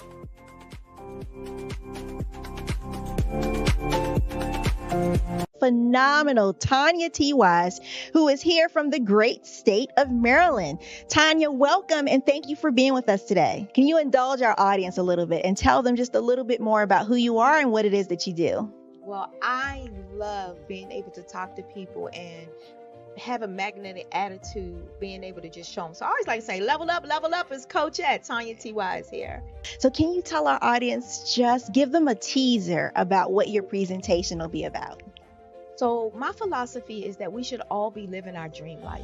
So tomorrow I'm going to talk about how you start living your dream life. What are some of the things that you thought about in your childhood that you just kind of let go and dormant? Wow. And I want to reignite that and just give you some pointers and some tips, some tools, some strategies to be able to start living your best life now. And guess what, Wanda? And leave an inheritance for your legacy. Oh my goodness. Okay, I know that's resonating with a lot of people. I've heard that you have a dynamic coaching program. Can you tell us a little bit more about that? Absolutely. So our coaching program help people that have the lack of time, that lack strategies, and lack the confidence to go after their dream life. So we help them implement tools, we help them implement strategies, as well as give them resources so that they can live their best life now and leave that inheritance. Wow. Oh, I love that. I love the leave the inheritance part. Listen, you are dropping some major nuggets, and I know a lot of what you're saying is resonating with a lot of people, but I think we're all curious. How did you even make this transition into the speaking and coaching arena? What's the story behind this? So I started out in finance, and I realized that a lot of people don't necessarily go after their dream life because of the lack of finances or the education behind finances. But it wasn't until I lost my firstborn, my only son, that life changed for me. And where I was going after it all, living the corporate life, hit my 6-figure income and living in my dream house with my dream man, driving my dream car. I nearly lost it all when I lost my son. And so I realized it only takes one financial catastrophe that can change your entire life. That's what made me start All New Beginnings. Because no matter what's going on in life, there's a new beginning. And because of that, we develop a program called Wise Minded. My little slogan is, don't just dream it, let's live it. If they want to connect with you or work with you, what is the best ways for them to be able to do that?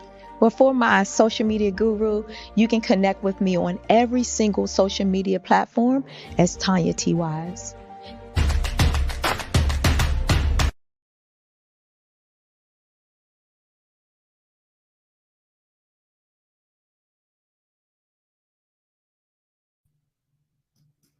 Good afternoon, business owners, entrepreneurs, thought leaders, and corporations. Welcome to the Black Business Network this afternoon.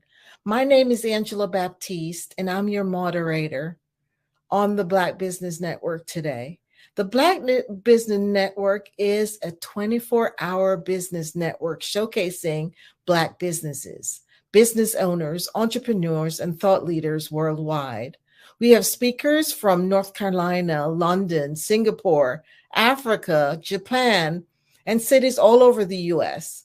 The Black Business Network is a global community sharing its business knowledge to empower, inspire, and educate businesses about business.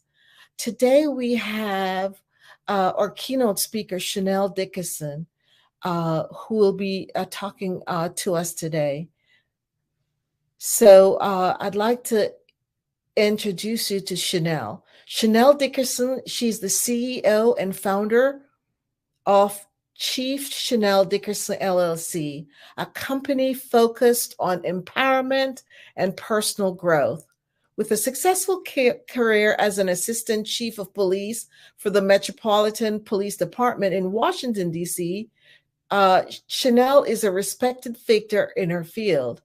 Understanding the power of the mind, she designs programs and platforms that channel women to shift their mindsets and perspectives. She firmly believes that with the right tools, every woman can achieve success in all aspects of their lives. Having grown up in a marginalized community and overcoming multifaceted trauma, Chanel draws on her personal experiences to create a company where girls and women can thrive. She's a trailblazer in her own right and has developed strategies and programs that has propelled her law enforcement career, surpassing the obstacles faced by women in a male-dominated organizations. So I introduce you to Chanel Dickerson.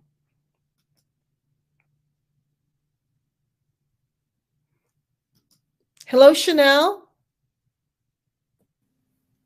Hi, sorry about that, Angela. Thank you so much for that warm introduction. I like to thank Black Business Expo and Network and Olympics for having me here today, because I know what I have to say will change the lives. And just to explain a little bit more about who I am, I worked in law enforcement for over 30 years and I retired last year. And for over 3.5 years, I was the highest ranking woman on the Metropolitan Police Department in Washington, D.C. So in January the 6th, I was the highest ranking woman on the Metropolitan Police Department in Washington, D.C. So I wanted to start a little bit about why I decided to create my coaching, consulting, and speaking business. I have branded myself as an empowerment strategist, working in law enforcement, and I work in the community where I grew up. I grew up in the District of Columbia in Southeast DC. And so I saw a lot of the challenges that the community faced, that the Black community faced as a whole. But I knew what challenges I faced as a girl growing up in poverty, how predators tried to take advantage of the children in the community. And women were the head of households, and they were trying to navigate the crime, poverty, and just taking care of themselves. And so seeing that for over 30 years and trying to fight for women's rights in a male-dominant profession, I thought about, like, what would I do once I retired? And I thought about a lot of names for my business. And I decided on Chief Chanel Dickerson, LLC, because I'm known as Chief Dickerson. I have credibility and my reputation in the community. People know of me as an empathizer. Like, that is who I am. Emotional intelligence is important to me because I like to know how I feel, why other people feel, and I am a root cause analyst. So to say all that, that's what birthed Chief Chanel Dickerson, LLC. My focus have been on women and girls, although I work with law enforcement agencies, nonprofit organizations, but my niche is on girls and women. And it's obvious because I was a girl that grew up to be a phenomenal woman. It is my mantra that a woman can truly have it all when the core values are instilled within a girl. So what I want to talk to you about today is overcoming limited beliefs and self-doubt. I had limited beliefs and self-doubt throughout my childhood and on into my adult life as a law enforcement officer. But what I realized that only I had the power to control my life. And people had said about me years ago that I would not be successful in life because of the community that I grew up in.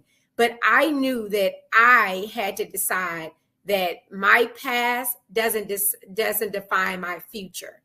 So overcoming limited belief and self-doubt, you have to start with the mindset. And I talk about that a lot. The mindset is very powerful. I ran a marathon in 2009. And while training for that marathon, I had done a lot of research about marathon runners and what was required. And I trained running up to 19 miles, but a marathon is 26.2 miles before I became injured. And so the constant theme that I saw was the mind. They told me that at mile 20 that my body would deplete of all of the nutrients. But if my mind was powerful and if I believed that I could, then I would. So I held on to that from 2009 all throughout my career and now into my business. So I share that with you. The mind is powerful. The body will follow the mind. If your mind say, I can, I will, I must, your body is going to step up to the task. So that's the first thing that you have to control, the thoughts in your mind. Challenge the negative self-talk. The part of our brain automatically goes to, there's a part of our brain that automatically goes to the negative self-talk, to believe or thoughts, to believe that we cannot achieve all the things that we were destined to be. So you have to focus on the small achievements, the small wins. You have to focus on those and say, like, you break them down into manageable sections. Like if you have a goal, you break it down into manageable sections. So when you achieve a small part of it, then you celebrate, because that process, you process that in your brain that I have done something good. So you got to counter the negative talks. Also, you have to plan ahead for whatever it is that you want.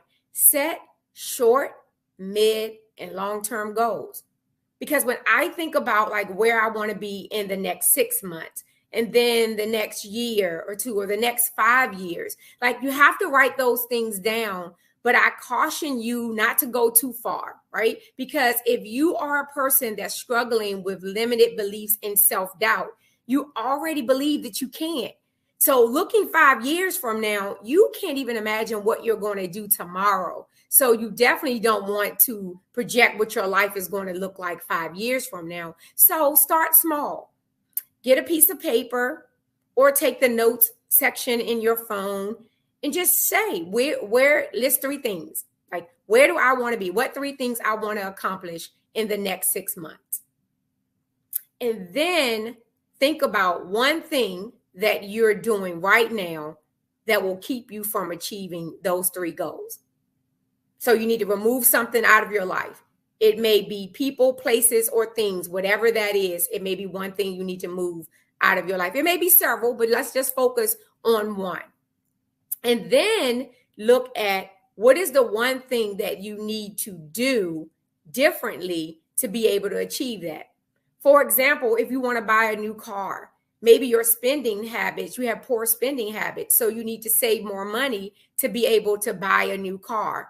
So just being intentional about what it is that you want and being strategic about it. Because what happens is sometimes we are paralyzed by fear. I've seen this, in the Black community. It's not all it is exclusive for the Black community. But because I grew up in the Black community, I understand some of the challenges that the Black community have. And sometimes we're paralyzed by fear. We allow fear to creep into our heads, and then we do not believe that we can be successful. And what that also does, and I saw it in my career in law enforcement, and I will refer back to that because spending 30 years, I spent the majority of my adult life in law enforcement. So I know a lot about people and interacting with people, and I want to help those communities. I want to continue to serve those communities, but also take my business globally, because I know the needs in Washington, D.C. are the needs all around this world. So when I talk about what to do next in reference to the self-doubt, is when you think about what is it that I want to do, right? What is it that the fear is keeping me from doing? And so you think about, do you want to finish your college degree? Do you want to change jobs? But the fear is paralyzing you and you feel like you can't do it. And so what happens when that fear paralyzes you? Sometimes jealousy and envy creeps into your head because you see your friend, your family, your neighbor, your colleague, they're thriving in their education, in their careers, finances, relationships, and you are looking at your life with a negative comparison because you're comparing where you want to be or where you feel like you should be, but you're not putting in the work. So the other part of limited beliefs and self-doubt is own your own part in your life. Because what we often do is we always blame someone else. Like, I get it. My childhood was not the greatest, but I cannot stay stuck in where I was in my childhood and not succeed in life. And so the one thing that I realized early on that I had no control of is the family I was born into. Now, I love my family. My parents did the best they could for me. My mom actually was a single mother, and she did the best she could. But I couldn't control that. But I could control what was next for me. And so that's what I want to say to all of the viewers is only you can stop you. What is it that you want to do?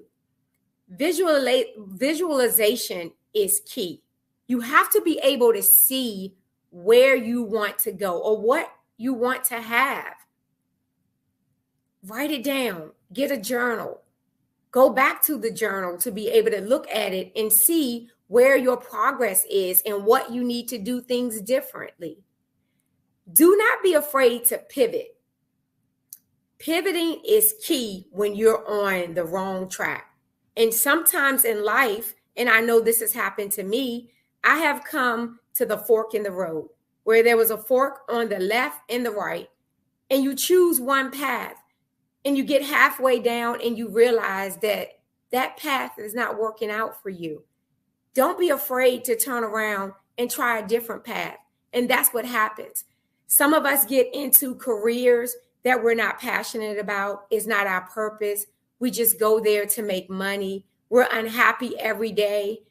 And we have all of these ideas that are just stowed away in our brain, and no one ever realizes our full potential.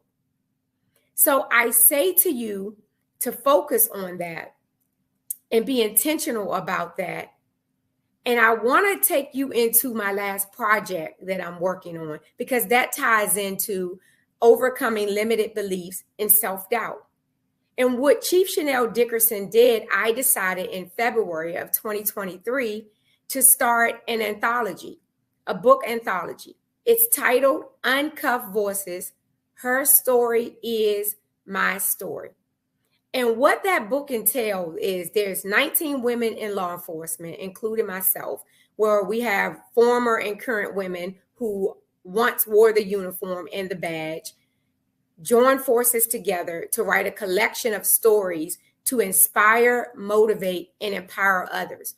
Although our goal is to empower women, we want to empower everyone because we know that some of the challenges that women have experienced in our fields, that it could be translated into multiple fields for women and for men. And so that book launched last Friday, and it became a #1 bestseller on Amazon in 11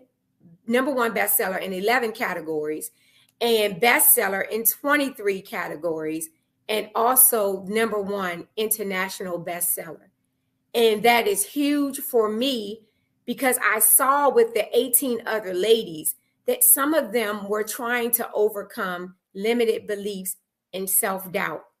So it takes me to this point that mentorship, influencers are important, positive influencers. So ask yourself, who is in your core group? And I ask the question with women often, is your circle of women a group of people who would mention your name in a room full of opportunities?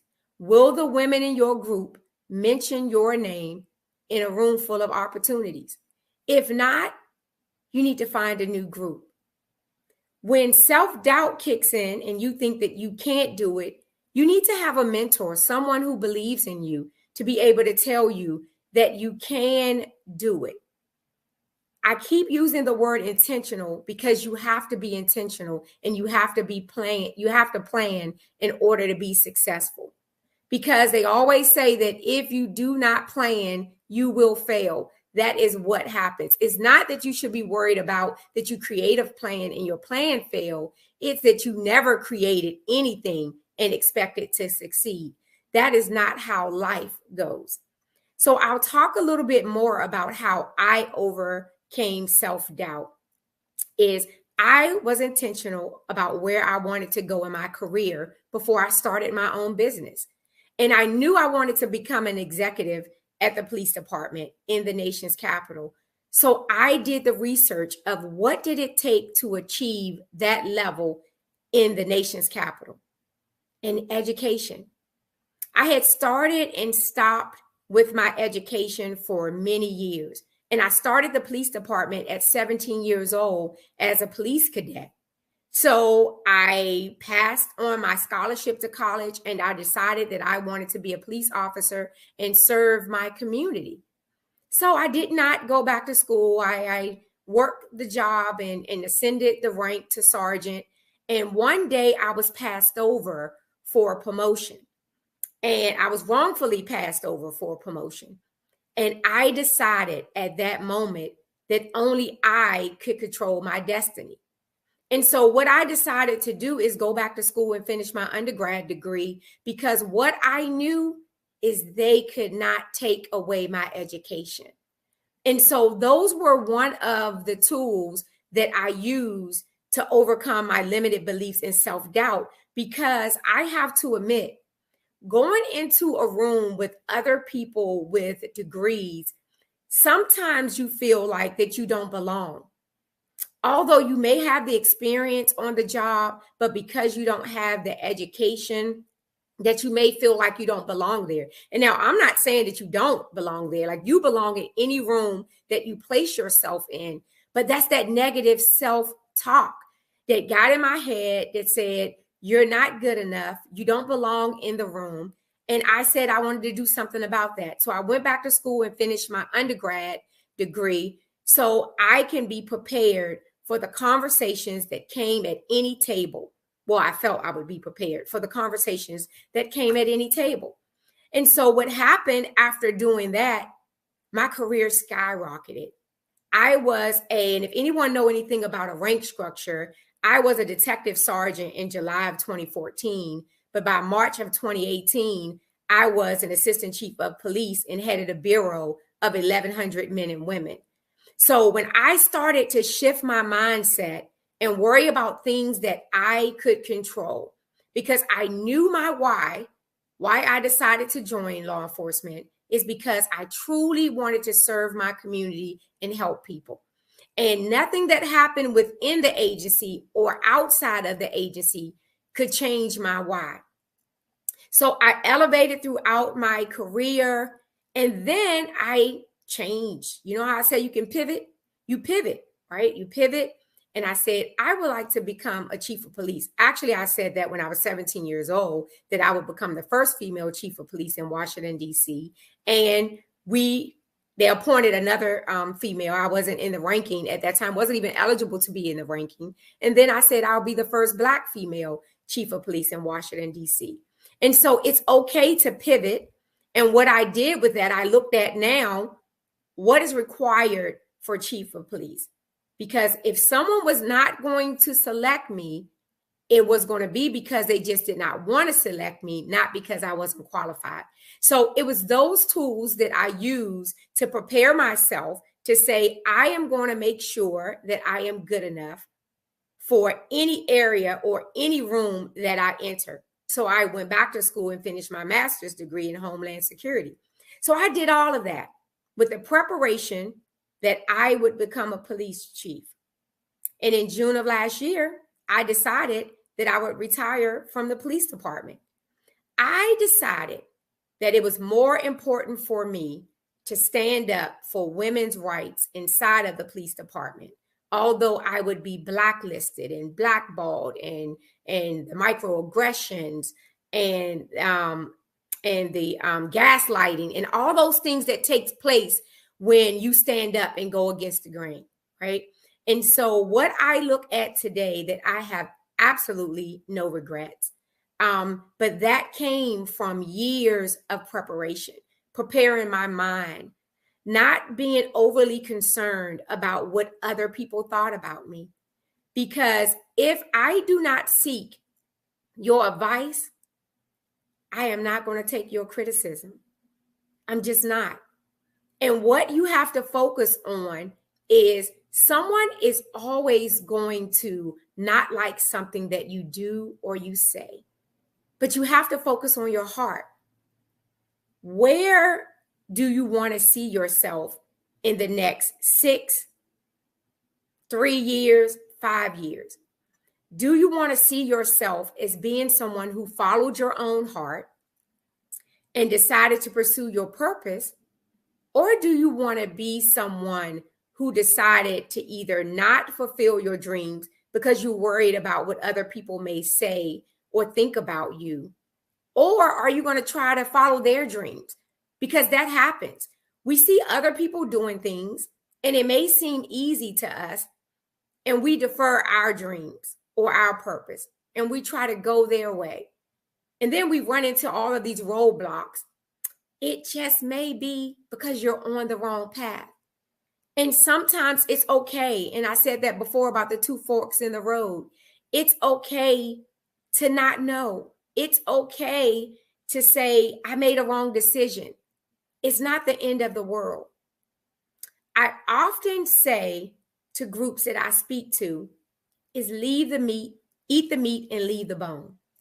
That's not my phrase. I didn't coin it. I don't know where it started from, but it's so appropriate for me when I show up. I spoke last week at U.S. Customs and Borders Protection's women's group, and I talked to them about like my tech person before I left, and she prepared the presentation, and she said to me, I hope everything goes well with your presentation. And of course, when we got there, nothing went well. There was technical issues for the first 15 minutes of the presentation, but I was able to adapt. And I told the group that when my technician said, I hope your presentation goes well, my response was, I know it will. And she paused and said, wow, that's a great mindset. And I said, it has to be, because if I show up to give it my all and do my best, that's all I can do. And what you need to know is that your best will change from moment to moment. If a day you're not feeling well, if you lost someone in your family, maybe your job is just enormously stressful with all of these deadlines, maybe your performance may alter a little that day. But show yourself some compassion and give yourself grace, and know that you still can live to fight another day. That day does not decide who you are, and you just get back into the race. You get to decide who you are. I often talk about how we define who we are and we determine how people treat us. And the other thing I'll talk about with that is how you show up at work. How you show up at work, if you do not prioritize family, friends, all of the other things that are important to you, your job, your career is not going to do that for you either. You determine. So what I found with myself is I would always take calls after hours, even before I was required to do so. I sacrificed a lot of family engagement. And what happened is that caused burnout. I didn't even understand what burnout looked like. I was experiencing the lack of patience, the sleeplessness, the gaining weight and not eating healthy. Like all of these things was happening to me, and I didn't like the person who I had become. And I felt like I was regressing. I had made so much progress with limited beliefs and self-doubt. And I felt like all of a sudden, one thing happened in my life and it was changing the way I viewed myself. So I'm letting you know here today that just because you may be on the right track, just know you could be only a couple of seconds away from reverting to who you are. But mindfulness and self-awareness is crucial in order for you to bring yourself out of it. You just have to know in life what things affect you. What's your sources of stress? Can you remove them? Can you minimize them? So there's a lot to take in with what I've said. I know I've said a lot, but it's important in reference to for your mindset to be clear on what you need to do in life. And so I am excited about where my business is going to take me. I have a 12-week program working with women to help them build their confidence so they can dominate their careers, relationships, finances, and education. Thank you so much, Chanel. That was powerful. Thank you for being one of those women who felt and did what was, you felt that call and you did it. You took that fork in the road and did what you needed to do. Yes, thank you so much. Thank you. I just had a few questions that I'd love to ask. I'm sure the audience wants to know. While working in law enforcement, did you experience any self-doubt at all? Oh, absolutely. And I kind of mentioned it a little bit before, is I started with self-esteem issues when I was younger, and it entered into my adulthood, into the police department. And working in a male-dominant profession, you often feel as a woman that you're not good enough to be there, that you have not earned your right to be in that profession or to be in any rooms you enter. How did you overcome that? Well, it started with practicing self-care. I had to start working on what was causing the self-doubt.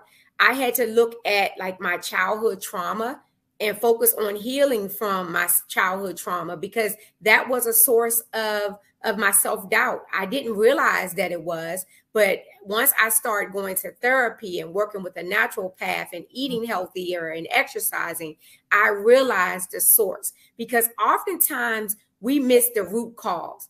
Like we see whatever the problem is, and we normally go in to try to fix the problem, but what caused the problem? And so that's what I did, and that's what helped me overcome. I'm a big journaler. And so I like to journal, and I write down a lot of things that happen during the course of my day, and my emotions, how I feel. Oh, interesting. And I know you talk about working in a male-dominated field. How did you, and how do you navigate being a woman in that male-dominated profession? Basically, it's preparing yourself for the position. What I did not want to happen is I did not want to become a diversity checkbox. I didn't want someone placing me in a position because I was a woman or because I am a Black woman, and then I'm not able to fulfill the task. And so that's where my education came into going back to school, taking certifications, and college is not for everyone. So I'm not saying you can't succeed, although a lot of law enforcement agencies require at least 60 college credits. But I am an avid learner, right? Always continue to read and learn something new. So when you're in the room with other people, that you can speak intelligently about any topic that you want to talk about.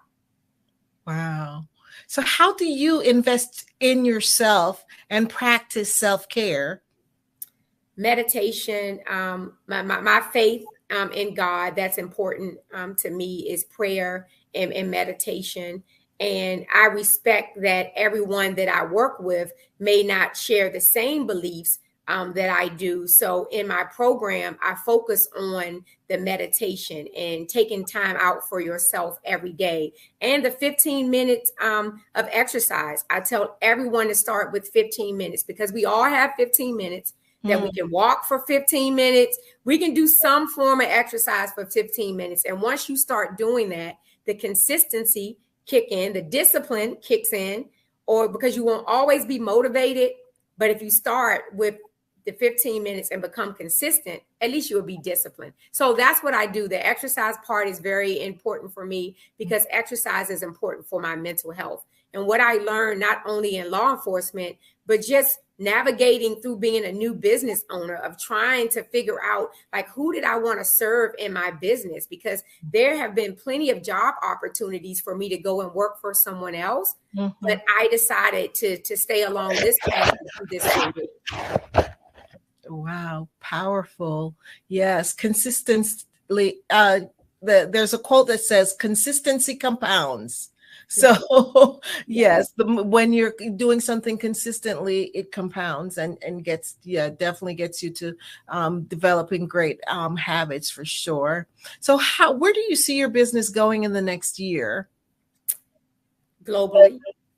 I want to work with women outside of the United States. And actually, I say that, but one of the women that I work with, she recently moved to Doha, Qatar. So she lives actually in the Middle East now. But I can say now, I guess I got to pivot again and say now I want to work with more women who are global. Yes. I noticed that you just released your first bestseller, Uncuffed Voices. What was your vision behind that? My vision was simple yet powerful, to create a platform where women and law enforcement could come together and share their stories, their real life experiences of how they navigated of being a woman in a male dominant profession, of navigating motherhood and, being a wife, a mother, someone's daughter, maybe a caregiver. And just dealing with your own trauma and trying to figure out like who you are and what you want to be or who you want to be as a woman and navigating this space and taking care of a family. So I wanted them to be able to have a platform to be able to use their voice, because that's why it's called Uncuffed Voice. And for our logo, we have like a handcuff that's open and then a voice that's open, because you're no longer forced to be silent, that you have a right to use your voice. And so that was the main objective I was going for with that anthology. Wow. How were the women selected to write a chapter in your book, now that you talk about the different women who participated? I know. I went to social media. Social media is key. I'm new to social media. My entire career, I never had a social media account until I retired.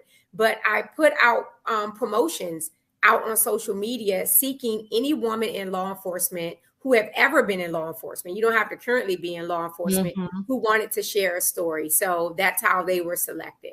Oh, wow. And they just responded to that, to the ad? Yes, they responded to an ad. I had a information session.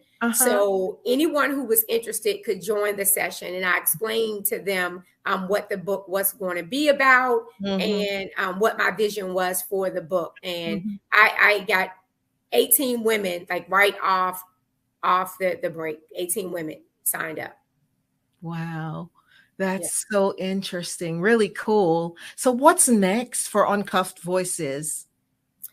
Well, I envision Uncuffed Voices becoming a docuseries. It would be great for the 18 chapters that are in that book, that we could create a docuseries with each chapter being an episode, or perhaps a docuseries that include women all over the world who have worked in this field and just didn't share their story or didn't run across me, back in February, but have a story to tell. Powerful. Yes, that would be cool. So tell us a little more about the programs that you offer for women and girls. Okay. Thank you. Thank you so much for asking that question. Is because for girls, I have a particular focus for girls in the foster care system. Because what I learned during my time at the police department, and I started back in 2017, a missing person campaign, and it made national news. A lot of the celebrities were talking about it because a lot of Black girls were missing in Washington, D.C. So that was my campaign. And what I wanted to do then is to bring awareness that a large number or a large percentage of Black girls were being reported missing. And I wanted to make sure that they received the same level of media attention and investigation. And so what I found is girls and boys, but it's children in the foster care system are vulnerable. The predators prey on them because they feel like that no one cares about them and will not look for them. So that's what my program is now, is to build their confidence, for them to know that they are valued and they have a rightful place here. And because of whatever their home situation is like, it does not mean that they can't thrive in society. So that's what the program is for girls. It really all starts in the mind. I kept focusing on that, but I'm telling you, if your mind tell you you can't do it, you will not do anything in life. Yes, so true. The mind controls everything. Yes. So it's so important for us to think positive thoughts and translate that into actions for sure. So is your business connected with your law enforcement experience? I think it does in more ways than one. Yes. And that was part of the reason why I decided to name my business Chief Chanel Dickerson, because that was part of my brand. It's a lot of things that are happening in communities all over the country with law enforcement. So I have a responsibility to bridge that gap between law enforcement officers and the community. So that's where my consulting work comes. I have branded myself as an empowerment strategist, and it does not just talk on the consultant or focus on the consultant or the speaking. It's whatever it is that you want. If someone wants me to come into their organization to look at their policies and see if their policies promote diversity, equity, and inclusion. And so, yes, the short answer is yes, my business definitely overlaps my law enforcement career, because I noticed a lot of things that happen internally at my organization and how we showed up in the community, that I think it's important for me to be like this catalyst, if you will, to make sure that people are respected and heard in the community. Thank you so much, Chanel. Really a lot of things to offer to the community which you serve, and you're alluded to going global. So I wish you all the best. And it's such a pleasure to talk to you and get to learn more about your service. So always remember, genius is common, and I'll see you on the other side. See you on the other side. Thank you so much. Have a great day. You too.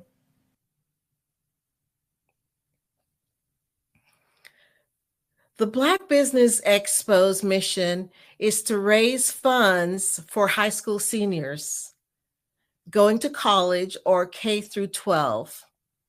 This expo is a fundraiser for students.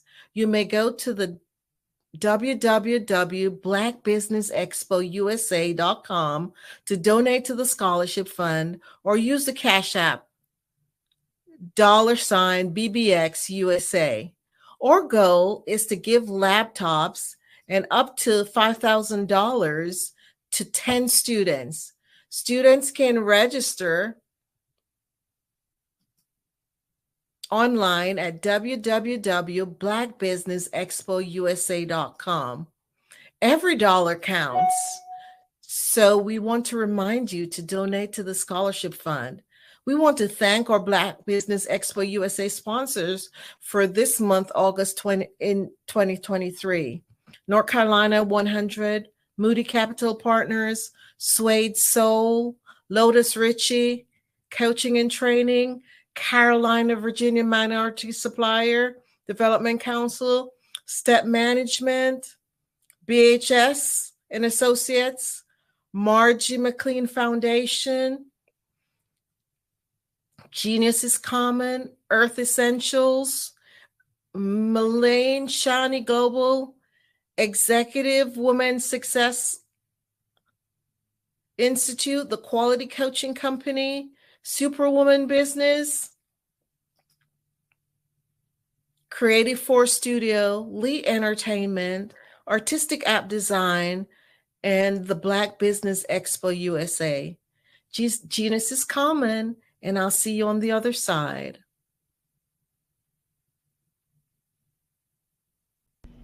Why do I do what I do? You know, my life coach asked me that a few years ago, and she said, Tony, what's your why? And I told her, and she said, girl, you've already accomplished that. Perhaps you need a new why. Hi, Tony Harris, Amy Hoydu with Say It Said Marketing, one of your students. And just wanted to say thank you, Tony Harris, for spending so much time with me and giving me that boost in my business that I so drastically needed.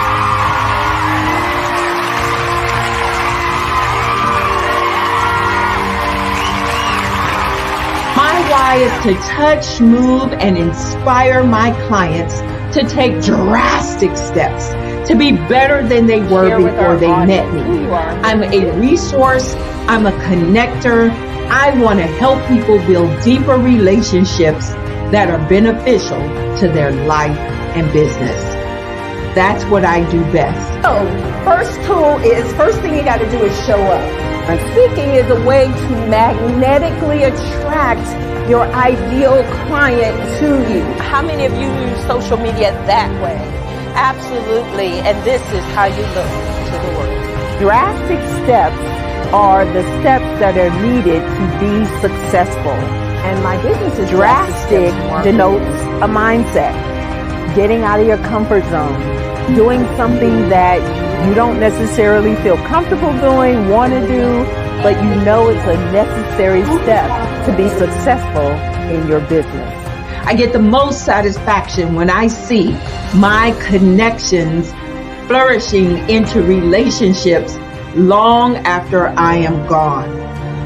Hi, my name is Jasmine Augustine with Media Jasmine, and I've joined several networking and referral groups in the area.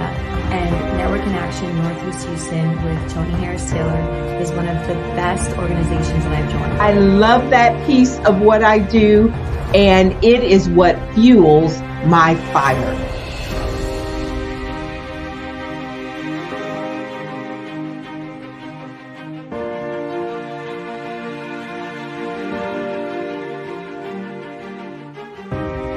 My name is Tony Harris Taylor, saying take a drastic step today for a fantastic tomorrow.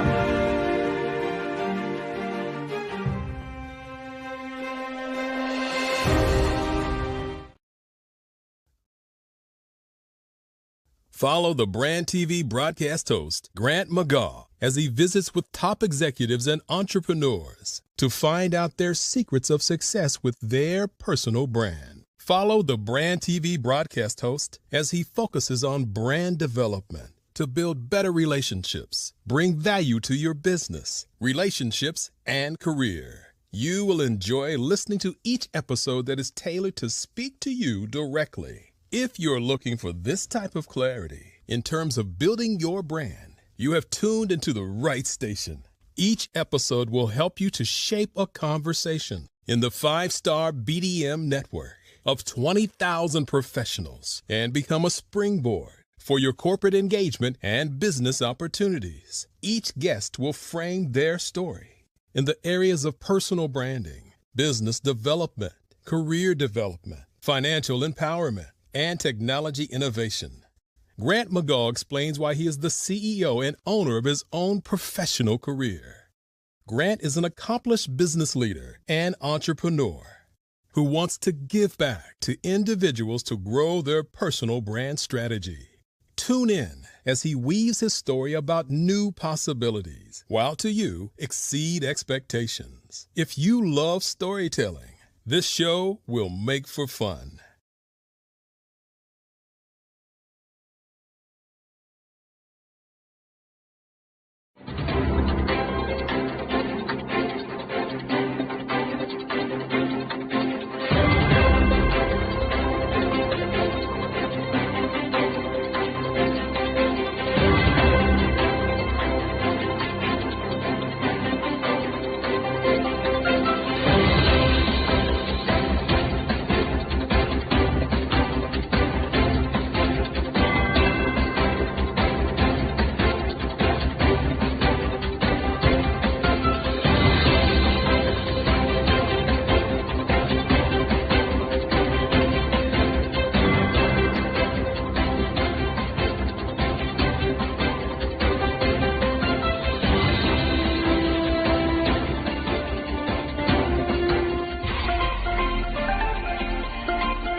Dr. Eric Kelly III and a host of phenomenal speakers from all around the globe for this 7-day virtual event that you don't want to miss.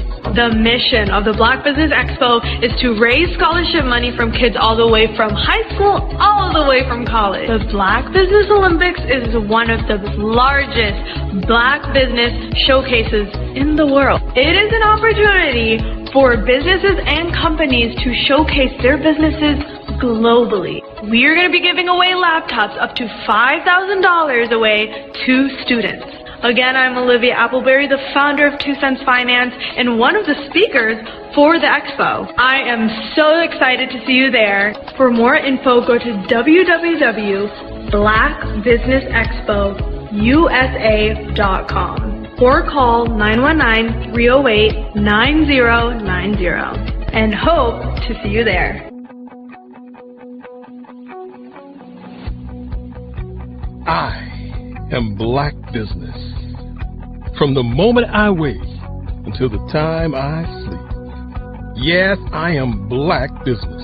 I am Black Business. Tell me, are you Black Business? I am Black Business. Do you support Black businesses? Listen, I support Black business because I am Black Business. Black Business Expo, one of the largest business showcases in the history of Black business in the world. The world! Sign up today at www.blackbusinessexpousa.com or call 919-308-9090. I am Black Business. I am Black Business. From the moment I wake until the time I sleep, I am Black Business. I am Black Business. Are you Black Business? I am Black Business. Do you support Black businesses? I support Black business because I am Black Business. Black Business Expo, one of the largest business showcases in the history of Black America in North Carolina. Black Business Expo, one of the largest business showcases in the history of Black business in the world.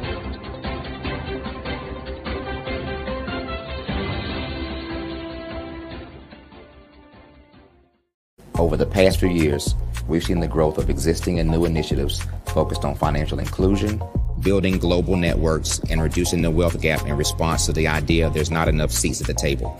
Whether their outcomes are to increase the representation of Black executives on corporate boards, ensure an inclusive global economy, or to create new U.S. African commercial pathways, the strategies are often carried out by separate programs. The question is, should they be? With the continent of Africa being home to more than half of the world's fastest growing economies, the youngest workforce, over 400 companies generating more than $1 billion annually, 700 generating more than $500 million annually that are poised for growth, and being the destination of nearly $5 billion in venture capital in 2021.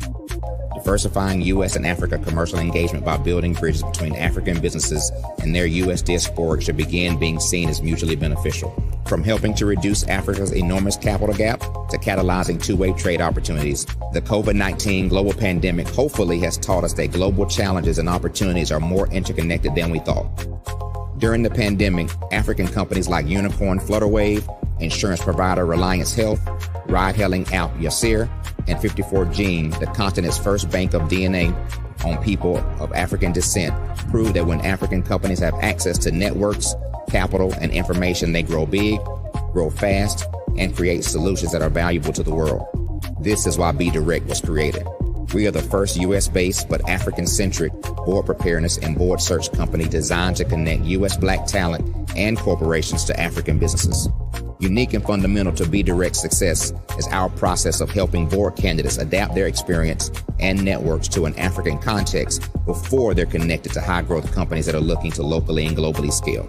From our focus groups with African business execs and government leaders, we don't ignore the sentiment that business is easy, but people are hard. Having a pool of board candidates with hard-to-access networks and extensive experience across the business life cycle, including successfully raising capital, is table stakes for an initiative like this. So yes, we have that. But corporate or entrepreneurial success in the U.S. does not guarantee success in Africa. Developed alongside industry partners on the continent, our training program, Be Direct Prep, is designed to transpose their experience to create cultural comfort, understanding, and a commitment to helping businesses in Africa scale. Our board governance sessions are African continental and country specific.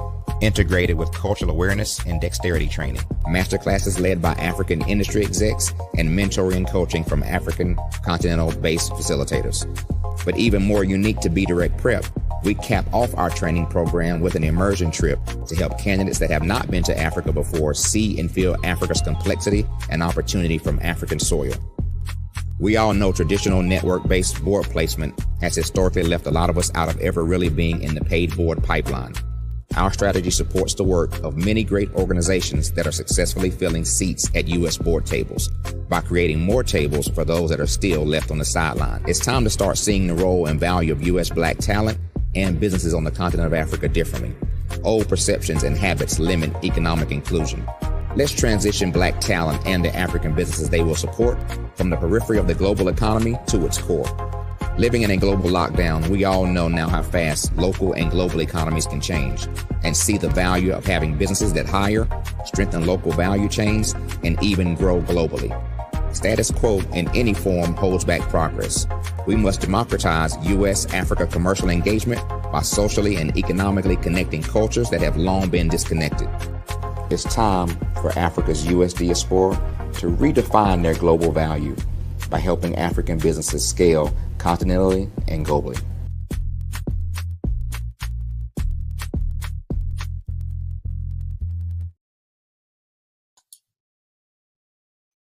Hi, I'm Barbara Smith. Genius is common. My genius is executive coaching and professional corporate training.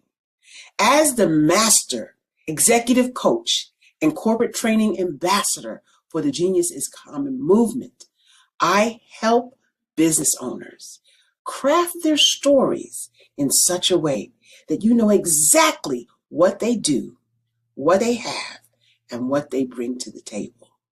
Many times as business owners, we are asked, so what do you do for a living? And we could be crushing in our businesses, but we're not quite sure exactly what to say in a short amount of time. Well, I help you take those stories that are the reason why you're in business and why you're so passionate about your business and craft them in such a way that people are drawn to you as opposed to being repelled by you. Because every conversation, every time you talk to someone about your business, you are excited about it. But are you really conveying what you do, what you have, and what you bring to the table? And do really people understand why you care so much and why they should care that you have the solution to their problem? Well, I'm here to help you with that.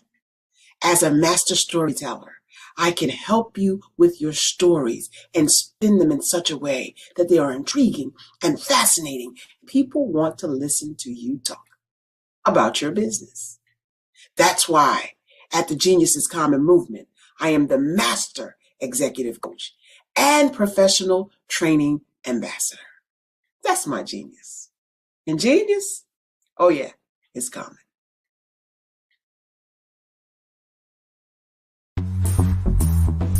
Attention all entrepreneurs and companies. Are you looking for reliable and efficient virtual assistants and back office support to help you manage your business tasks? Look no further than Superwoman Business Services. Our team of virtual assistants provides a full range of administrative support services, including operations management, social media marketing, and much more.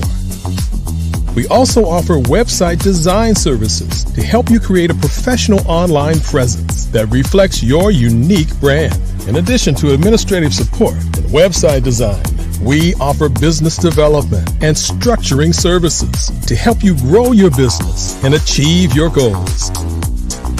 We'll work closely with you to identify areas of improvement and develop a customized plan to help you reach your full potential. At Superwoman Business Services, we understand that running a business can be overwhelming and time-consuming. That's why we're here to help you fly high and achieve success. Our virtual assistants are highly skilled, experienced, and dedicated to providing you with the support you need to thrive. Come fly with us and take your business to new heights. Let us help you become the superhero entrepreneur you are meant to be.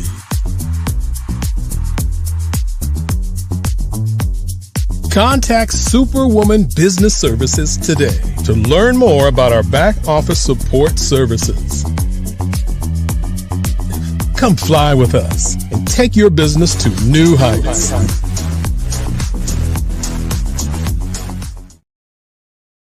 I was born in a little village on the island of Haiti.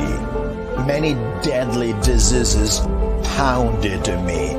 It is as if they were on a mission to end my existence on this earth. I refused to give up. In 1983, I left Haiti and came to the United States of America. And I came with $5, 2 shirts. I didn't speak any English. I came to Atlanta. I got a job. I was a doorman. I was a doorman with a dream. What I used to come on stage. I'd rehearse this moment that I'm standing in front of you. That's the power of a dream. Maybe today is the day you begin acting as if you already have it. And then step out with full force. Take a risk. No condition is permanent. Don't let your situation distract you. You are chosen. You are called. You are born for a purpose in this life.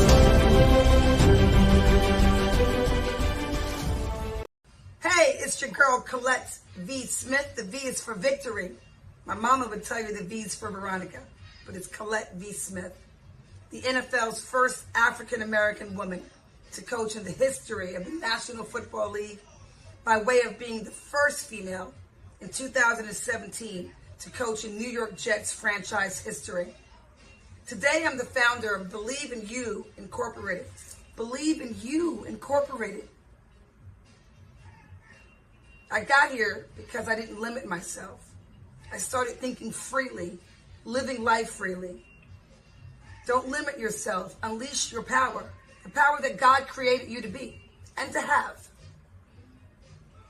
I got here because I didn't just follow a path. I created my own. You can do the same thing. You know why I know this? Because genius is common.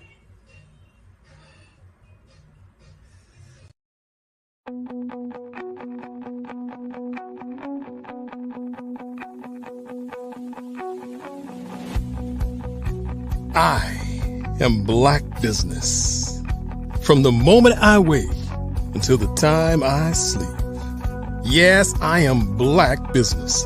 I am Black Business. Tell me, are you Black Business? I am Black Business. Do you support Black businesses? Listen, I support Black business because I am Black Business. Black Business Expo, one of the largest business showcases in the history of Black business in the world. The world. Sign up today at www.blackbusinessexpousa.com or call 919-308-9090. I am Black Business.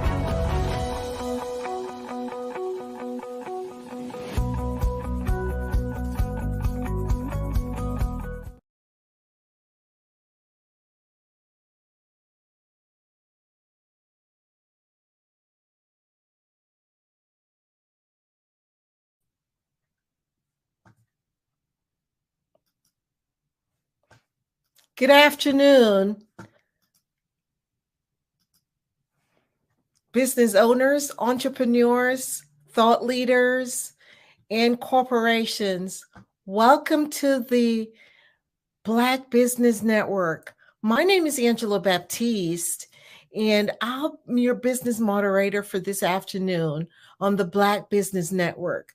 The Black Business Network is a 24-hour business network showcasing Black businesses, business owners, entrepreneurs, and thought leaders worldwide.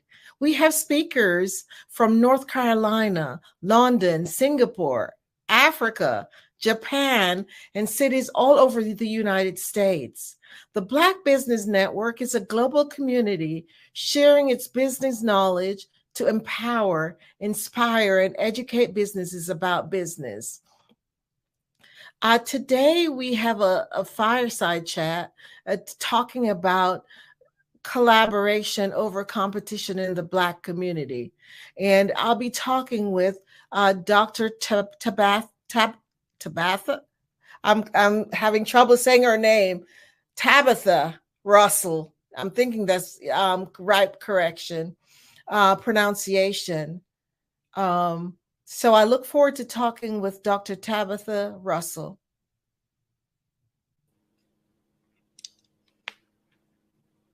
Dr. Tabitha, welcome to our show today. Thank you so much for having me on today.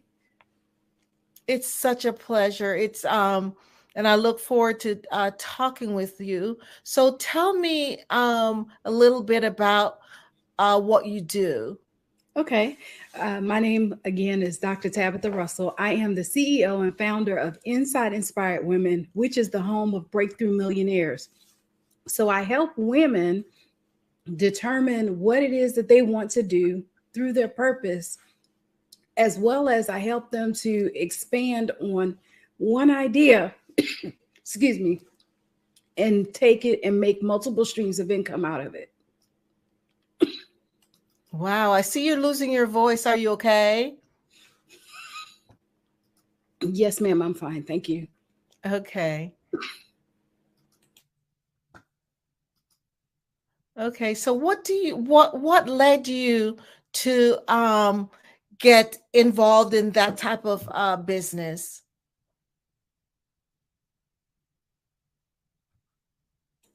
What led me to doing this was that I went through a season where I literally lost everything. I've been a business owner for well over 20 years, and I thought I knew some things. I thought I had things all together, as well as because I had been out there in the industry so long, seemingly things were not going as planned. I took on a business partner at one point, and with me doing that, I made one decision and lost $500,000 through that one decision. And so with that, I literally had to pick myself up and start all over again. I lost my house. I lost my car. I had four small children at the time. And seemingly it was a really hard process, but I made it through. Wow. What did you learn from that? So with that, I went through several different transitions. One was that I needed to be able to get my mindset together. Through all of that, a lot of times going through something like that, it will cause you to seemingly have doubts that it could be done. It would cause you to have fears around the possibility of even have a remotely little bit of success. So for me, through that process, I learned that I was stronger than I gave myself credit for, as well as there were times where I looked around in my circle and there was nobody that I could turn to. But through collaboration, it led me to someone that knew just a little bit more than I did, that helped me to be able to change the trajectory of my business, as well as my thought process around going through all of this. Wow. So it made you a stronger person.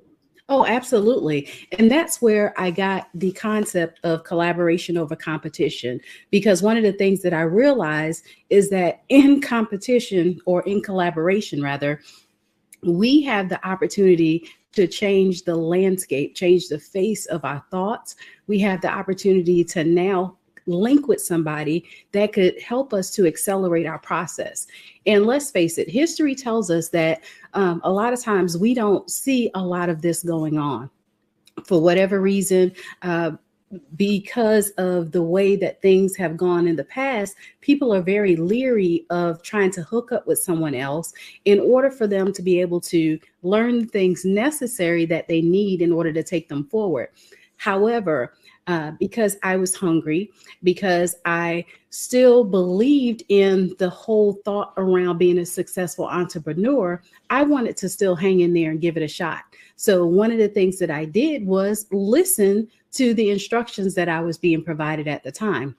Because let's face it, success was not something that I grew up around, that as far as entrepreneurship was concerned. And so therefore, I was basically on an uncharted course by myself, first of all. And then now I'm out here and I'm faced with this tragedy of losing everything. I literally had to figure out what I was going to do. One of the things that I knew that I could do, because I left corporate America to be an entrepreneur, I knew that I could go back, at least make six figures, get some benefits, and start all over again. So I tell people that sometimes even in your process, if you have to go back and redo some things and restructure and then launch back out, do what you have to do. But let your story be your story and not sometimes look at other people. So I learned that through collaboration in itself, that it can be a powerful tool. Wow. I could imagine how devastating that is. But, I love how you talk about it, because failure sometimes, failure, it depends on how you look at failure. Because when you've experienced it, and if you look at it, as you said, like a learning experience, and say, okay, how do I grow from that position? Then you come back stronger and better, right? Yes, absolutely. It allowed me to really go back to my grassroots, go back and rebuild my foundation. And this is where I get the thought of, now we need to diversify ourselves, right? Create multiple streams of income, because if one stream is not working, you still have other streams to rely on that you could potentially continue to build and foster those areas.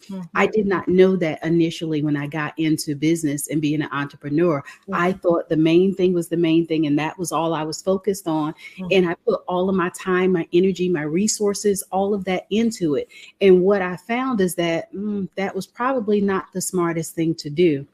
So through my lessons, through my experience, am I now able to help others fortify themselves in such a way to where if something happens, let's face it, we just went through a major pandemic, everything shut down, all of that.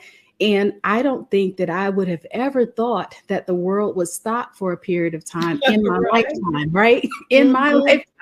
And so when that happened, we saw large corporations close their doors. We saw mom and pop shops close their doors. And let's face it, in our community, we'll say the Black community, we're already at odds, right? Our dollars don't circulate, and we keep a lot of our dollars in our community like our counterparts, right? So with that happening, I learned that now we can do some things differently. Since if I got to start all over again, I might as well do things differently while I'm at it, right? So I definitely collaborated more. I also got myself to where I got a little bit more education as well, right? Like the areas that I felt as though that I was lacking in, I started to study. I believe that if we study anywhere from 3 to 5 years on one particular subject, we'll become a subject matter expert in that particular area. And that's what I did. My background, my whole existence consists of wealth management, really. Excuse me. But I'm affectionately known as the money makeover mogul. And so I love it. Say that again. The money makeover mogul. Yes, money. Wow. And so I'm like, if we got to make it all over again, why not do it in such a way that it's going to allow you to master those areas that you were once lacking in? And so as you continue to master these areas, you can rightfully say now that I kind of got it together a little bit, right? Like I know a little something, but you put in the work first before you get the title. And so that's what I've learned through this whole process, is that I just didn't get here. I had to put the work in. I had to go through some things. I had to rebuild myself. And now I can help others to rebuild themselves and fortify themselves in such a way to where if something happens, okay, that was that. Now let's continue to move on because we still have more in our basket that we can work with. Wow. Powerful stuff. Yes. You know, I think it's Tony Robbins who says it's not what happens to you. And, you know, not thinking about, okay, it's happening to me, but it's happening for me. That's and right. it looks like that's exactly what you did. You said, well, this happened. I'm not going to let it deter me from, you know, from even after I've reset and start all over again. And so that was really, wow, amazing, powerful stuff. So yes. So who would you say is your ideal client? So my ideal clients are, I would say, I call them business savvy women who are looking to either start their business or expand on their business. Now, quite often, I will say all of us have a purpose. And whatever our purpose is, we have a tendency to be innately good at that. And so whatever that is, we take that concept and now we build upon it. But we just don't go out there and say, ooh, that looks good and that looks good too. No, we start with one idea, one concept, and then we build on it. So I take them through a process of determining what that is, first of all, and then making sure that we can set it up for success. So walk me through what the first session would look like. Okay, so basically, I like to start with the vision of why it is that you want to do this particular type of business. And a lot of people say, well, yeah, well, I have a vision. Okay, so tell me about this vision. And as we continue to unfold it, does it involve self-care? Does it involve community? Does it involve expansion? Does it involve creating a legacy around whatever that business is? Because let's face it, a lot of us say that we want to be in business. However, we're more concerned about the money that we can make from the business as opposed to doing and committing a service and or either a product that brings value to the marketplace. And so because sometimes people are so enamored by the money that they can potentially make in that business, I take them back and say that money becomes a backseat. I had the privilege of writing a book. I divorced my money and married my mindset. And so the reason why I wrote that book, the reason why I wrote that book is that people see the bright, shiny object in the room. They see the money first. However, money is only a byproduct of you being able to give good products and services to those that you serve. So if we now set our vision up to where we serve people first, that money has no other choice but to be attracted to you because people will pay you for good service. And I always say, imagine this. You go to a restaurant, you order your meal. Most of the time, we're going to put somebody on the clock, right? We're going to watch them to see how long it takes for them to greet us. We're going to look and see how long it takes them to bring us our drinks. And more importantly, how long it takes them to bring us our food. And so our businesses are the same way. How long does it take for somebody to turn over to become a customer? Most people say that it takes about 7 touch points. Well, what happens if you can now make those touch points 5 or you can make it 3? You just now increased your life cycle of a customer in such a way, or shortened the span of a person coming from just a spectator to a customer, and now you can turn them over. So in our first session, we talk about what that looks like from short term to long term, and we build upon it. It's similar to a process of like creating a life book, for example, but also does that include collaboration? Like our network is our net worth, is what I tell everybody. And so collaboration has to be a part of that vision process. And so all of that is in our first session. Oh, powerful. Awesome. So what would you say are maybe the top issues your clients are facing when they come to see you? So most of the time it is, how do they get started? What it is that they need to do as far as creating sometimes the visibility for them to be able to get out there, like their marketing strategy, as well as the other thing that I see is really having capital. Mm-hmm. A lot of times people feel like that they have to have thousands of dollars a lot of times for them to be able to get into business. Now, granted, I'm not saying that that's not the case. Mm-hmm. However, every business model should not technically be that way. And so with that, we have the opportunity now to change that based upon their business that they want to get into. Mm-hmm. Let's face it, social media has become one of the number one tools that most people seek nowadays. We spend hours and hours on social media in any given week. And so we have some tools that we can use, right? We can go online as well as different things that we can do that can help us to put our business out there and create the visibility. So in order for us to sometimes be successful, we now talk through what that process looks like. But those are the three main challenges that most of my clients experience. Interesting. What would you say is maybe one of the toughest lessons you have learned as a leader, as an entrepreneur? I will say the toughest lesson that I've learned is not to be afraid of failure. And so a lot of times, one of the things that we don't want to do is that we don't want to put ourselves out there.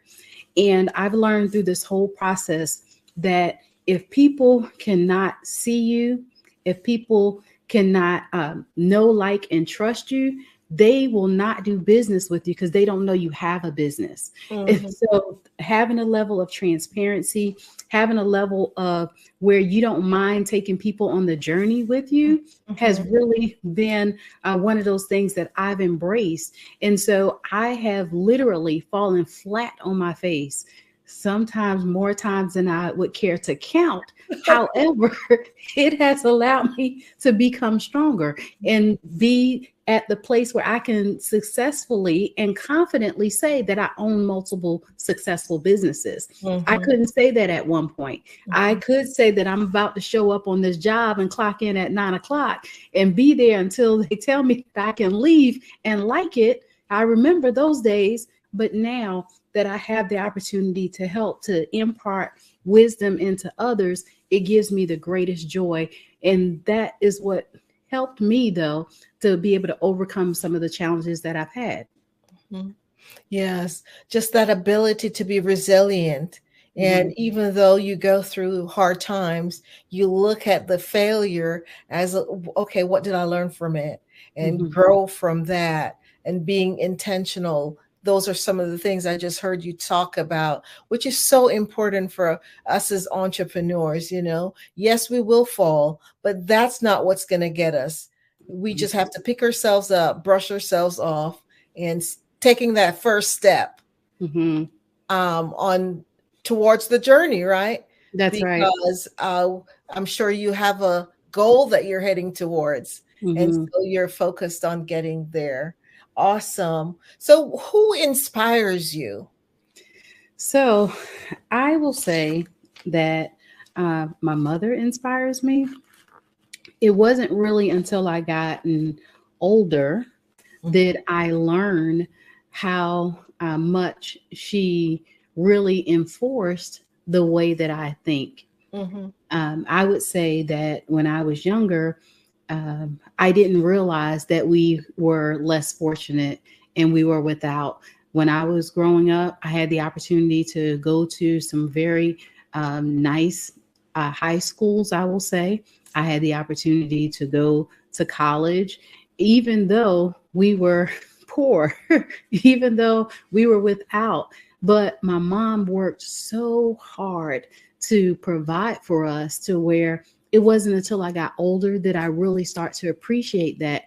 And when I look at her today, that she's such a great money manager, that it warms my heart. But I also look at those that are successful, that are out there, that are doing it as well, as like I will say, the owner of the Black Business Network. I think that this is just really so amazing with being able to do this. But more importantly, I'm inspired by God, right? God, who is the head of my life, that he has given me the ability to create wealth. He has given me the ability to have wisdom, but better yet, an understanding. So I'm inspired a lot of times by those that are doing the work as well. Those are putting in the time to help others, because I realize that it's not about me. It's not about me, my children, my husband. It's not about any of that. It is how I can help others to get to where it is that they can get to. That is what inspires me even the more, because I realize just being able to see that transition in most people is worth it all. Yes. I'm just reading this book called Dare to Serve, and it's a powerful book about, you mentioned about serving others, and that's what our purpose is. And as entrepreneurs, when we really focus on serving those that we're wanting, it's such a big difference, because as you mentioned again about people want to do business with people who they like and care, like and care for them, right? And who they could trust. That's who they want to do business with. So what book are you reading? I'd love to hear what book you're reading. So currently I'm reading The 7 Money Rules for Life. It's by Mary Hunt. And I have, even from the first chapter, had the opportunity to get some good information from that, as well as I've been rereading another book that I just wrote. It's called Go F Yourself. But more importantly, is it out? Is it published? Yes, it's on Amazon under Dr. Tabitha Russell. But it's the premise of the book is finding faith, fortune, and fulfillment. And the reason why I wrote that book is that a lot of times we're still missing it. Like, there's still some key components, some small nuggets, some small tweaks that we can do even in our own lives, where we can get to that fulfillment, that place that we say, okay, I'm good. I've really arrived. I'm helping people. I fortified my finances and all of that. But a lot of times I'll read several books at a time as well. That's me too. Someone was asking me, because someone asked me that question, and I said, wow, I'm reading 3 books. Because, as a coach, I have to be reading what my clients are reading. That's right. And then, I'm reading for myself as well. They were dying laughing. They're like, how do you do that? That's right. I do. I have one down here. I have one in the car. And then I have one that's my travel book. So it just really depends. I know, if you love reading. I mean, I don't know if this has happened to you before, but you have an audiobook, right? Yes. And you get to the garage and you sit there for a little bit until at least you get to the end of the chapter. Has that happened to you before? Yes, it has, for sure, because I believe in every day. One of my things that I do is I get up and I listen to something motivational every day. After I do my devotional, after I journal just a little bit, I will read something that is motivating. So that way I get to set the course of my day. The tone. I believe in doing that. When I don't do that, sometimes I feel a little off, right?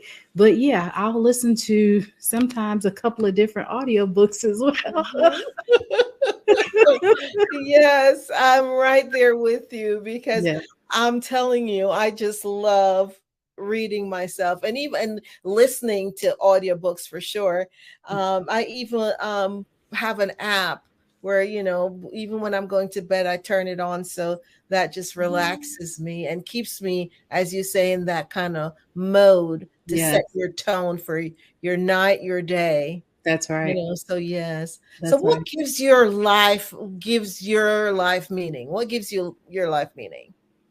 I will say being able to create my own legacy, meaning that I heard it said some time ago that the average person on their tombstone, they'll have a date which they were born, and then there's a date at which they transition.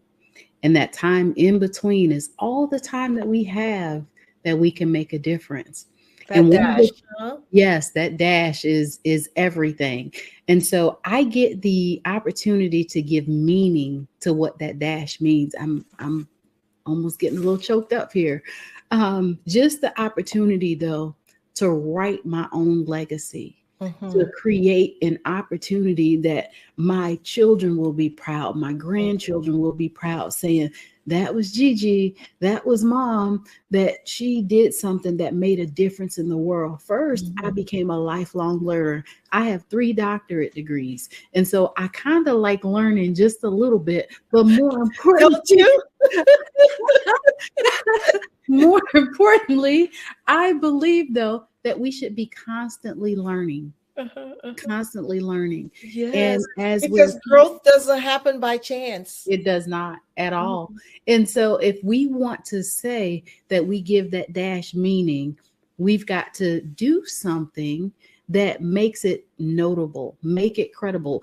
Let's face it, people are going to know you for something, but you get the opportunity to say what that something is. And for me, I'm like, I want them to know that there are endless possibilities for you to walk in greatness, for you to follow your purpose, and for you to change the trajectory of what things look like for the next generation.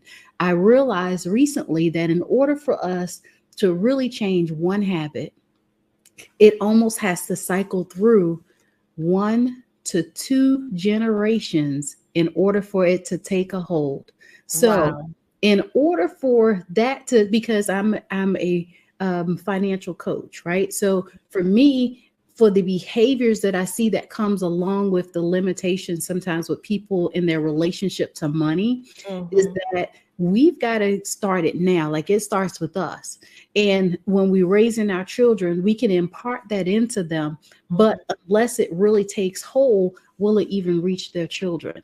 And so sometimes we have to go through those at least 2 to 3 cycles, meaning different generations, in order for it to change. So that's kind of where I get a lot of that from. Wow, you went really deep, Dr. Tabitha, because you think about it, you're talking about not success, but you're talking about significance and what the importance of leaving that legacy, so that your name will be remembered for decades to come,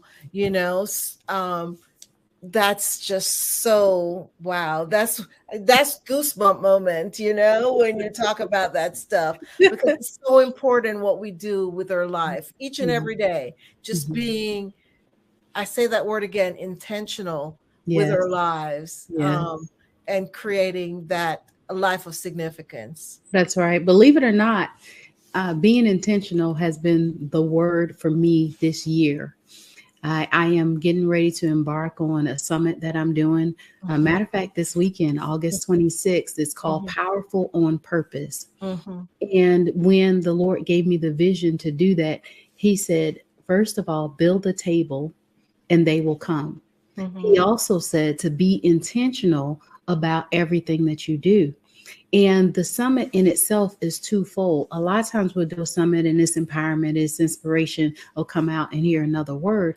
Well, no, I'm bringing some to the stage that have a story to tell that others need to hear, as well as those that are in the audience will receive what it was that they came there to get. So now you have the two sides connecting. This is where that collaboration over competition is really in action. But more importantly, being intentional about everything down to the last detail is how I believe that we're supposed to put this all together, how we're supposed to live, right? We spend too many hours burning our wheels or going around in circles because we kind of get caught up in stuff. Well, no, if we set our intentions every single day on something, we'll find that we're more accomplished. Wow. Wow. Wow. So what verb would you say best describe you? You can think about it for a minute. Well, I was pretty much thinking about it. In some ways, I would say action taker. In other ways, somebody might say risk taker, right? Risk I'm one of those. Yeah, I'm one of those that put me out there. Let me go, coach, tag me in. We're going to figure it out on the fly and we're going to keep it moving. But I've also learned over the years that even in my action taking and my risk taking, that the two intersect and it comes together and it blooms this beautiful thing, right? I wasn't always there because I walked in fear sometimes of the unknown. But now being an action taker has allowed me to overcome those fears, right? Like, how do we know true success if all we've seen was failure, if we hadn't seen failure? So I've learned how to put the two together. And in my action taking, faith without works is dead, right? So why not take action and find out how far you can go and how successful you can become through taking action? I think I know the answer to this question already, but what would you do if, say, for example, no one needed what you're offering? What would you do? What are some of the next choices you would do? So I would definitely help people with publishing. We just so happen to have Legacy Pioneers Publishing. That's a part of our umbrella. But I really love the opportunity to help people to share their story. This is how we create a legacy, is that you can put things now on paper that becomes immortal, right? Like you put your works out there that people will be able to read it for generations to come. So I would definitely probably focus in that a little bit more if I didn't help people with wealth empowerment. Okay.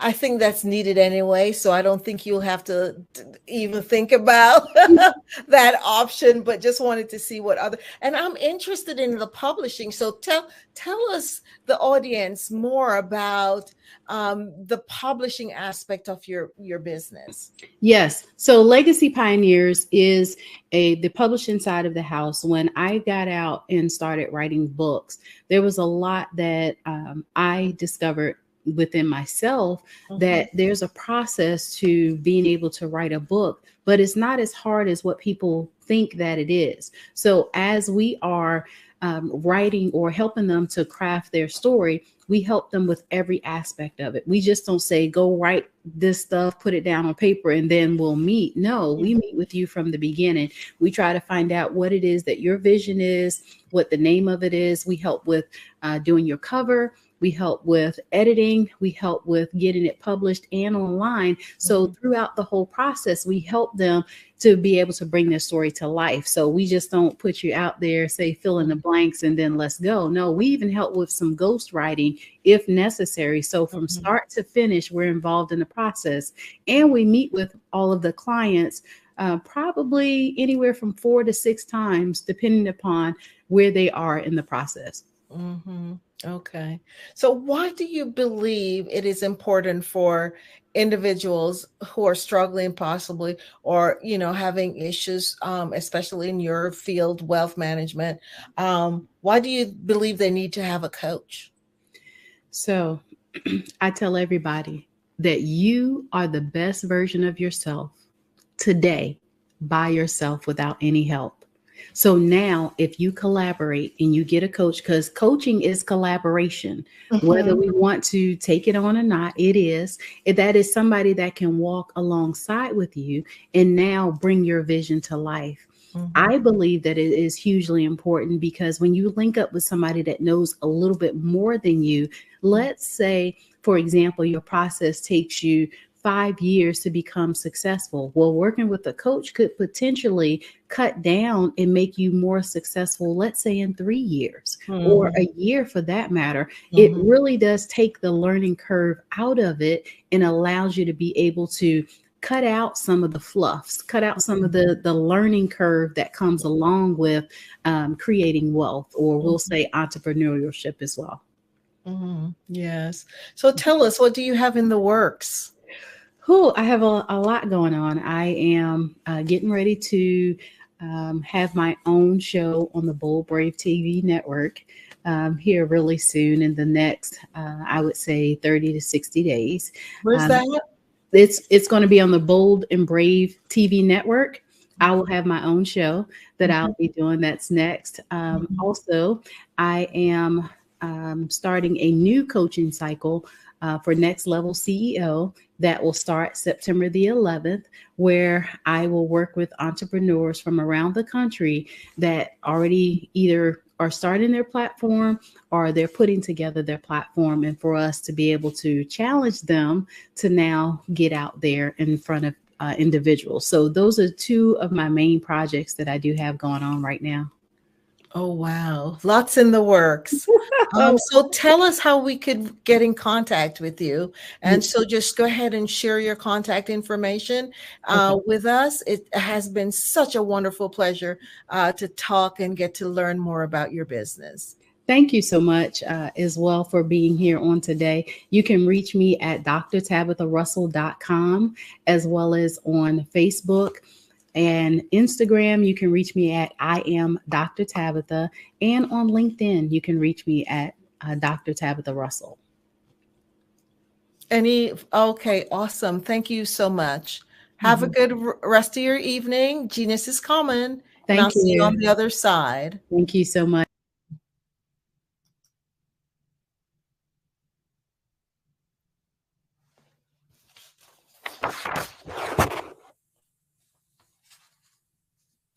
The Black Business Expo mission is to raise funds for high school seniors going to college or K through 12. This expo is a fundraiser for students.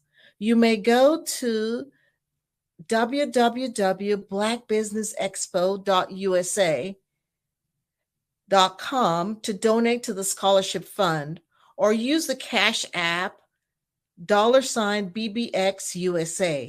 Our goal is to give laptops and up to $5,000 to 10 students. Students can register online at www.blackbusinessexpousa.com. Every dollar counts, so we want to remind you to donate to the scholarship fund. We want to thank our Black Business Expo USA sponsors for August 2023, North Carolina 100, Moody Capital Partners, Suede Soul, Lotus Ritchie, Coaching and Training, Carolina, Virginia, Minority Supplier Development Council, Step Management, BHS and Associates, Margin McLean Foundation Incorporated, Genus is Common, Earth Essentials, Mulaney Shawnee Global, Executive Women's Success Institute, the Quality Coaching Company, Superwoman Business Services, Creative Force Studios, Lee Entertainment, Artistic App Design, Black Business Expo USA. Genus is Common, and I'll see you on the other side. Have a great evening. Did you know women represent just 3% of Fortune 500 CEOs and less than 15% of corporate executives at top companies worldwide? Have you wondered what the secrets are to getting into the top ranks, whether in the private or public sector? Do you want to figure out how to stop being held back in your career or passed over for promotion? Then you're in the right place. Hi, I'm Dr. Madeline Ann Lewis, President and CEO of the Executive Women's Success Institute. I have decades of experience in the military, the federal government, and corporate America, and my mission is to help women succeed and tap into their full potential. I want to reach 1 million plus women around the world to become the leaders they are meant to be. So if you want to move into a management or executive level position, or maybe you are a female veteran transitioning out of the military into business entrepreneurship, then reach out to the Executive Women's Success Institute at 301-693-3284. Let us get you on the fast track to success.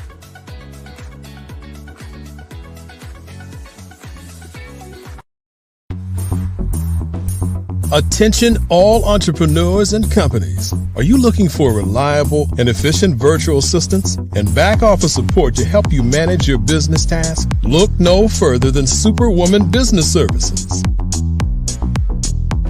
Our team of virtual assistants provides a full range of administrative support services, including operations management, social media marketing, and much more.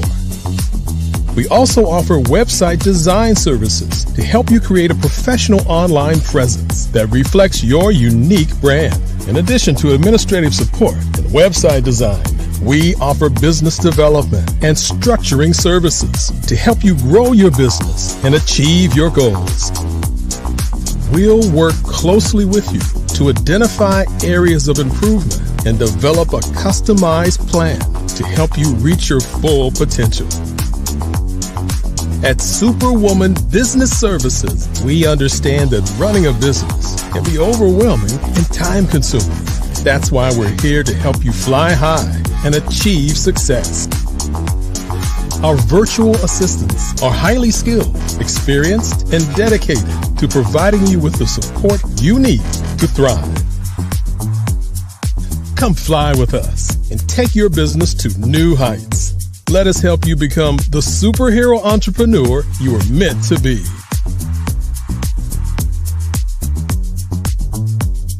Contact Superwoman Business Services today to learn more about our back office support services. Come fly with us and take your business to new heights.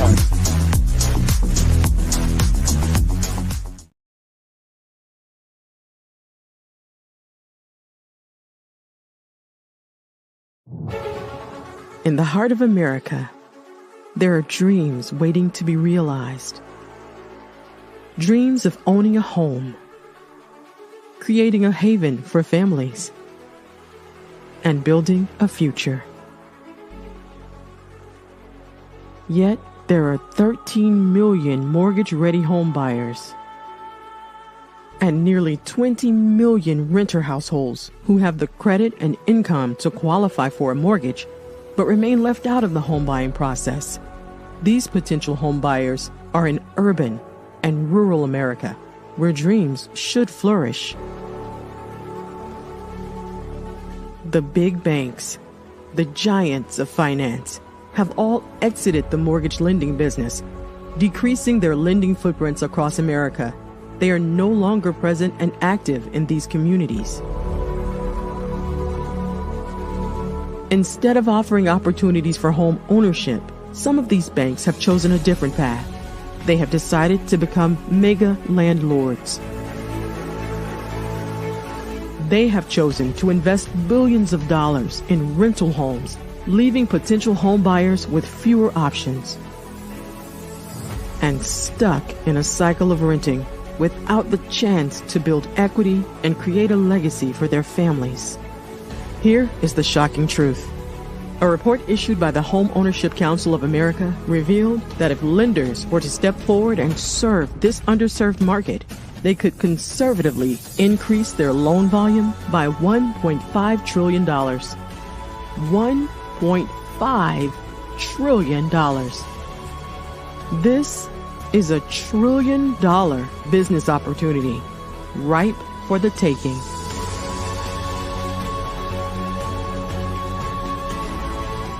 That's why I Have a Dream Home is here.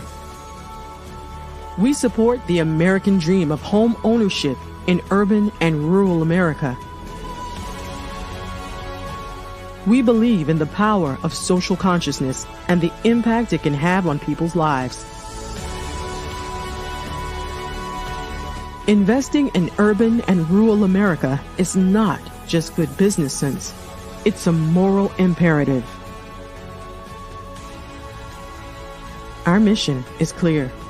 Become the go-to mortgage lender in these communities. Create a pathway to home ownership for all Americans, breaking the cycle of poverty by empowering families to build wealth, stabilizing our communities, and taking pride in our country. I Have a Dream Home. Unlocking dreams, transforming communities, and rewriting the story of American home ownership. For more information, scan the QR code or visit our website at www.ihaveadreamhome.gold.